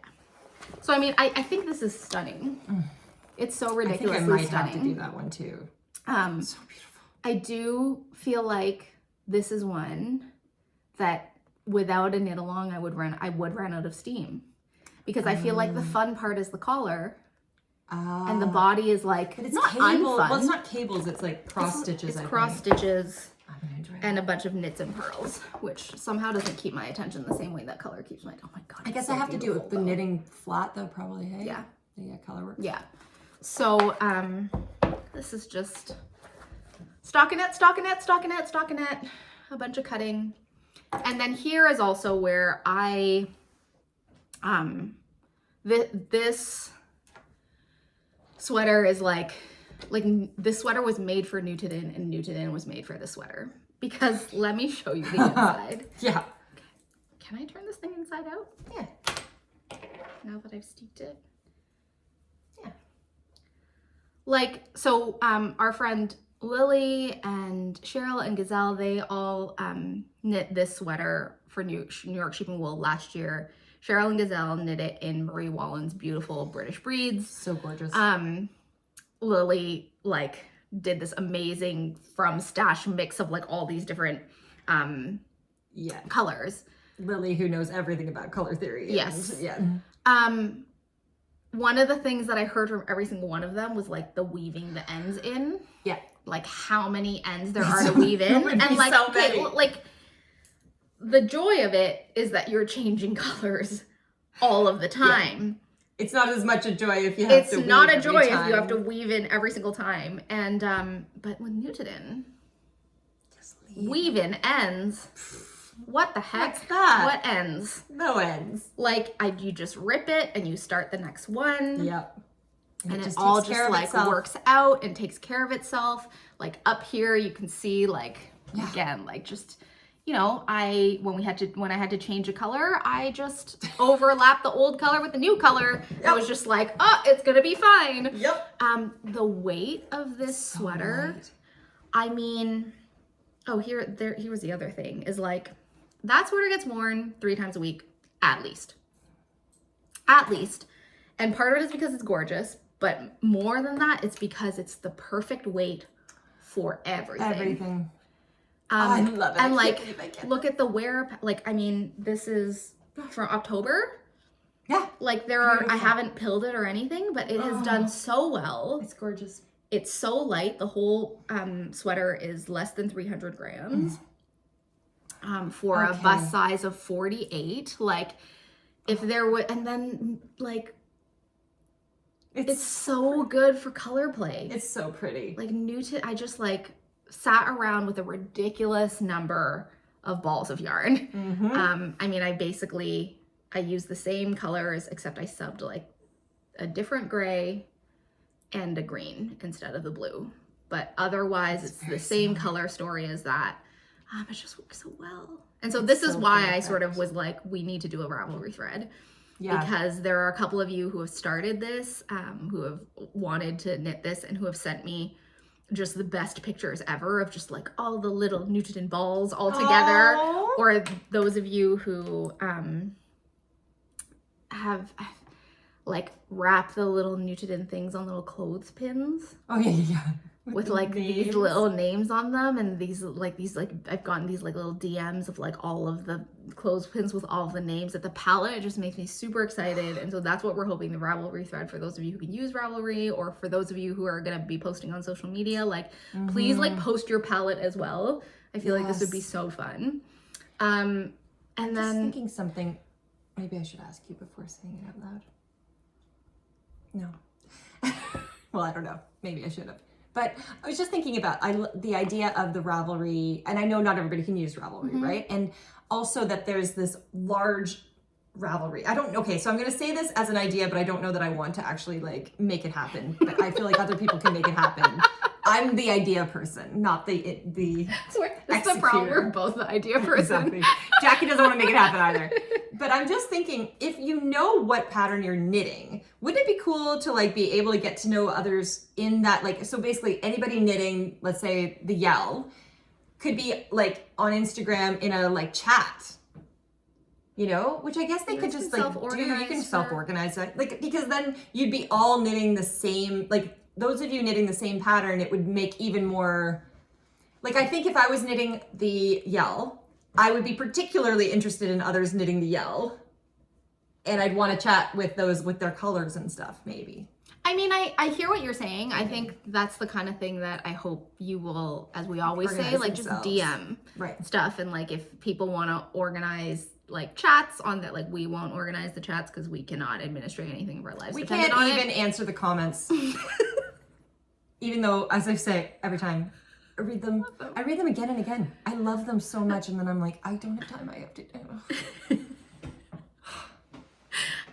But like we really encourage people to self-organize and like decide, do you want to go in a chat, like DM, that kind of stuff. So I guess leave it up to you. We'll leave it up to you. We'll put a couple ideas in the like thread for the thing. But what I am gonna say is that I do think, so a lot of the Marie Wallin patterns, if you like, I nerded out and looked at like all of her patterns, and now I think I'm just gonna be knitting Marie Wallin until the end of the year. Like, sorry. Sure, we'll see. But like there are so many that I want to knit. There's so many. I know. But like not infrequently, it's like 10 colors. Yes. Right? And so I think, you know, to have a little Yell group or a little like Seton group, all these things make sense. We could possibly create different threads in the Ravelry group, but the reason I don't want to do that is because I think you can be inspired by other color palettes. Totally. Not that we wouldn't want you still looking at the other ones. But it's almost like I have thought like, because I did think, oh, should we make threads that are based on the knits? Right. But then I feel like there's going to be less community, and the color palette for the Yell can apply to the Seton, can apply to like so many of the different things. These are true. And I think the conversations about like what yarn you're using and what colorways you're using, and like, okay, I'm working with like this gray, what would you pair with it? I feel like that's also part of the joy. Although it would be very nice to have a support group for the, it's like when I had my little support group for the Straya. Yeah. But I think 2 or 3 of us finished. I didn't even fully finish. I didn't even do the sleeves. Cheated. You cheated so much as made a decision about it, but I'm just gonna be here with what essentially looks like a cushion right now. Look at the 2 of us. We look so cute. We're like, aren't we a sight to see? This is the most twinning that we've ever done. We're just like one continuous barrel. That's true. It helps that you did both of it. I mean, I do knit a lot of things twice. I already want to do a third one. Really? Yeah. So the Yell is the Yell is like my aspirational one that I'm thinking about if I can get a color story together. What's its gauge? The Yell is 29 by 31. And I'll probably make it. I'd probably knit the smallest. Do they have very many size options? No. So that's one of the things about the Yell that's kind of suboptimal. Is that there's just like a small. There's 3 sizes. 32 to 50-inch bust. However, I think I've looked at this. The Yell cardigan. This like Marie's sizing is not the most transparent. It basically, she normally gives size sizes, and then those sizes correspond to bust sizes, but she doesn't actually See how much specify ease how it's much gonna ease be? is in them. And the yell is one in which, like, the Ravelry community and all the people who make amazing project pages, like, everything you want to know about the yell you can find in the the first 2 pages of most helpful. It's kind of incredible. But I think a lot of people knit the yell not on gauge. Yeah. Was the thing that That's I wanted to say. really- It's really small. Like 29 by 31 is really small. Because I felt like even 23 felt like I was on size 3 needles on. But again, what I would say is because the yell is also like most of her patterns are this like rectangle that's like Right. knit up. Right. And you steek the arms and then you knit the arms this way, which means that I think that it would not be that difficult to adjust for gauge. Right. Like, Yeah. If I Yeah. made it a bigger gauge, but then You it would made it just a mean that bigger I would have a gauge. bigger sweater. It's Or- just too bad she doesn't have like an extra small. That's what I would like. well, like the and then I would sizing is end up with insane. a- Like the small medium is to fit bust size 32 to 38. I'm like, that's that's a quite wide large. range. But Yeah. one of the things about the yell is that it's this like big, roomy, waterfally cardigan, which I Mm-hmm. think, is part of the reason why there are so many finished Yeah, how many are projects. there? 555. So many people have knit it. It's so ridiculously gorgeous.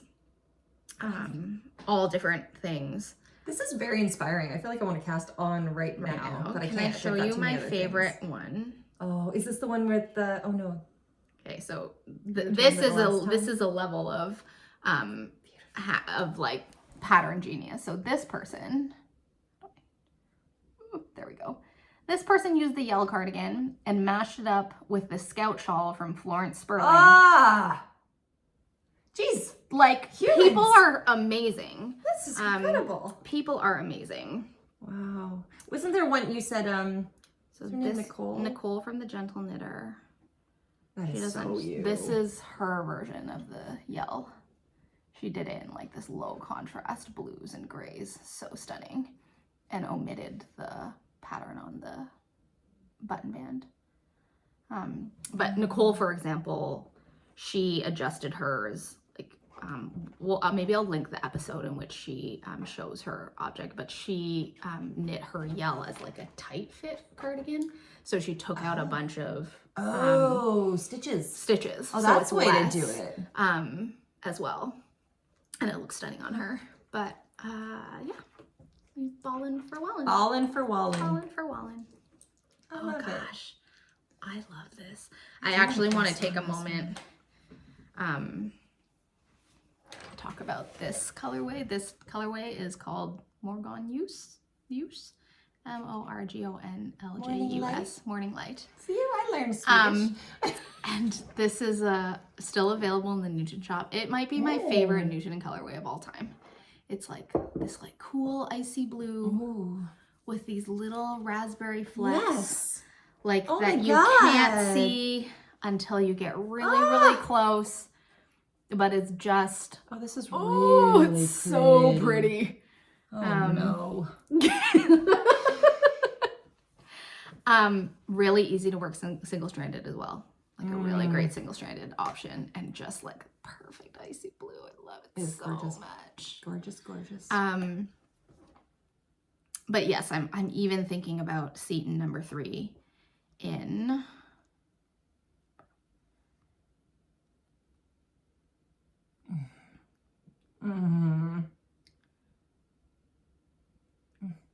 in this cowl pattern. I love it. Like to take this cowl and just And those transpose it colors too? here in these colors. Mm-hmm. So what I will say about the color piece around Moorit Wallin's stuff is like you can work with, she has her own like British breeds so that you can get the exact same colors, and she often has kits on her website. The Woolly Thistle in the States often has a lot of her, like has kits for her patterns as well. She also works with, of course, the classic like Jameson and Smith colors. But I do think that you can sub out. So our friend Lily, who is a color genius, an art curator by day. So when she knit knows her everything. Seton, she just like threw caution to the wind, subbed the charts, made her own colors, so on and so forth. But what I have done, Guys, nothing's happened. Nothing's happened. what I did with her patterns is I just stayed in the same color family as what she used with Nutiden. So if Marie used like a dark red, then I used a dark red, and I sort of kept things that way to get what I think was a cohesive color story, even though I wasn't like working with hers. So if you look at Carmen's Seton, what we're calling now Carmen Seton, and hers, I kept the colors basically the same. I just did a more muted sort of Nutiden version of blue, Nutiden version of pink, so on and so forth, and I swapped a couple. But I do think that there's a way to knit these patterns from stash, because you don't need very much of any color because you're using 10 colors. Right. And I do think that that's part of the fun for me, was going through the Nutiden stash and like being able to use all the leftovers. Go upstairs and be like, yeah, what are we putting together? And I do think that Nutiden is a great for this. It's a really great option. Because I think the colors that, like, just the colors that are naturally part of the Nutiden palette are very similar to the Jameson Smith palette. Yeah. Hi. So for sure. Plus with Nutiden, you don't, it's not like you, it's in a skein where you then have to like wind it all. Right? You just like take what you want and it just stays in its plate. So yeah. So oh my darn. I will include the colorways on the in the show notes, and I did make a Ravelry project page for that one, which has the colorways, and I'll add the colorways of this one as well. But good boy. We hope that you'll join us. Yes, I think we've been getting, like, people have been saying, oh, that sweater just wants to be on the floor. Just falling all over the place around us. Yeah, I've been getting a lot of like, you know, like positive response, people wanting to do this knit along. Yeah, that's how we ended up doing this knit along, didn't we? Like, people were just like, oh my gosh, we want to knit it together. And I was like, it's helpful because you don't, like, we could just do a knit along with ourselves, you know, but it's not going to be as motivating. No. So knowing that there's going to be a bunch of you guys doing it, and it's like, it propels me especially. This one's going to get it done regardless. You don't actually need knit alongs the way I do, because I even fail even with knit alongs. I failed at Junko. I failed, well, kind of failed at our first one. Did you? Yeah, well, I made the skirt, but I didn't make the skirt. It's true. Oh yeah, you did. Oh, the sweater. I remember? I still only have like two sleeves. You should turn them into sleep warmers. Yeah, sleep warmers. I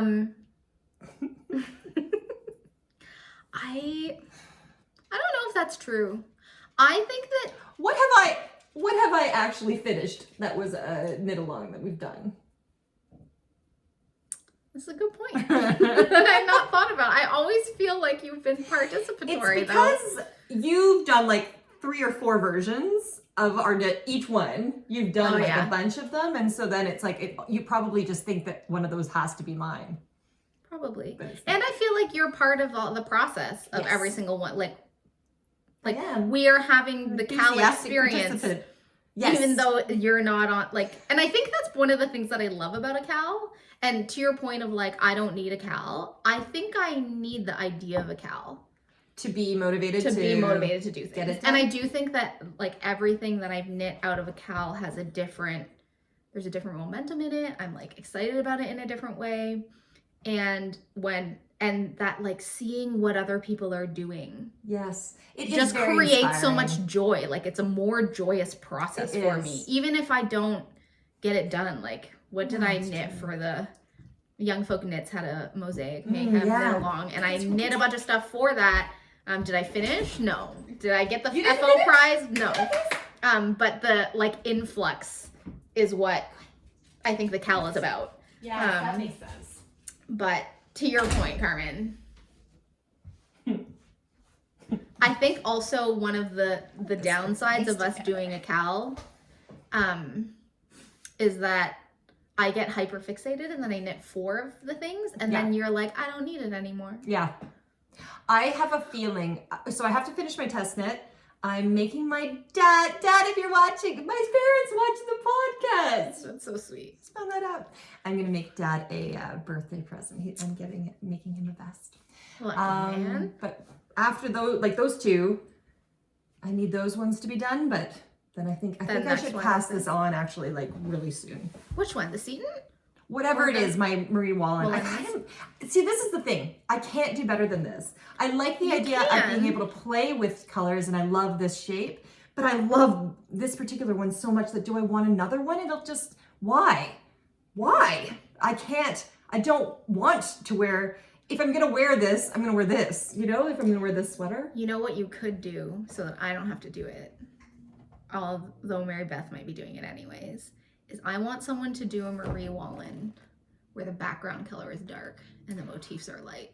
That's what I would have done. I want to do a reverse one. I would have I wanted to do like a navy background. But I don't know why I just don't think I would like. Yeah, why? that's fair. Because I adore this. I think you need to cast on the yell. I think I have to do the yell. And I can't cast it on until you cast it on. Just to add a little extra pressure. That would be good because I actually would feel bad holding you up. So that would I don't want you knit out of guilt. But I do think that if I cast it on and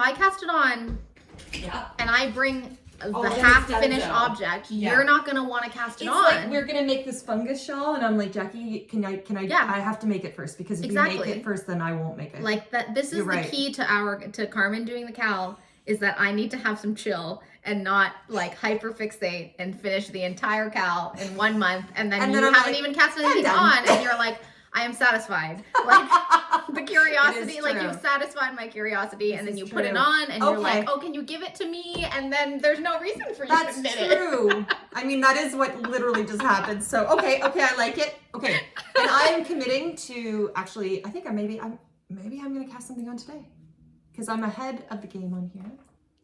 I could cast it on and still do this other. Okay, it's fine. There's my other dog. He went behind the bush. Okay, he's up to no good. I can't imagine Frisco ever being up to no good. He's just like the goodest dog. He's such a sweetheart, but he's a terrier. I love that. He's a terrier. All right, guys. 320. 320. Good. 320. Well, I loved this. I loved this episode. I loved all of it. I like these things together. This looks so pretty. I'm feeling very excited. This is like the best gift ever. It was yours the moment that you put it on. It was just like inevitable. I don't even know how to say how much I love this. Yeah, I'm sure everybody's like, yeah, we've heard of this, but like, yeah, no, I just absolutely feel like this is. Do you think you would knit a skirt for it? Yeah. I don't know if I would. Would you knit a skirt for it? You mean in the same? No. Oh. Just like to go with it. Well, I kind of like this one with this one. It does actually go. Like except if I yellow. I think, see, now that I took the elastic out, I'm a little bit wondering if this is too big, which is crazy because it's like in a smaller size than I should have knit. It'll be fine. Maybe I'll put some elastic back in. Maybe elastic thread, maybe. People do that, don't they? Yes, they do. They knit with it. But I can't knit with it. But I can maybe weave it in. Yeah, and the like... There's like elastic thread. Like drawstring style. Yeah. Right? Like snake it. Yeah. Yeah. That'll be easier because it's hard to just it was hard to judge how big I needed it to be. You know what I mean? I also feel like, skirts especially, it's like where your skirt sits is a very personal decision. That's true. And so I often when you look at schematics, like there's like a waist and a hip. Yeah. Which makes sense because you do need to know waist and hip. But then I almost feel like instead of measuring your actual waist or your actual waist, you need to measure the waist where you think it's going to sit. That's where, yes. But then it's all weird. Then my head gets all confused because I'm like, okay, what if that distance is different from the distance that the designer has in terms of the shaping? This is where I find skirts very confusing. They are. I think they would be easier. Just boxy sweaters for the win. Yeah. All right. Thank you for hanging out with us. We love you. Thank you. Let us know what you're excited about. We always have we always have plans, we have like cues. I'm like, oh, okay, I'm gonna do like the Snowfield. I'm gonna knit everything that Carmen has just knit, like exactly the way that Carmen has knit it. I need like a outfit. But then you'll show up in the comments, and then it's amazing. It's like just the that's best the whole rabbit point. holes ever. Like you just follow along and like, you'll mention a pattern, and then I'm like, what's this? Like, go check it out. Yeah. Or when people like take post about them watching us, which is very sweet. So thank you for those of you who seem to be very good at doing screenshots of you watching us. Yes. Because when we're trying to find screenshots to do as the cover page, like Carmen is amazing at this, but it's always like there's so many.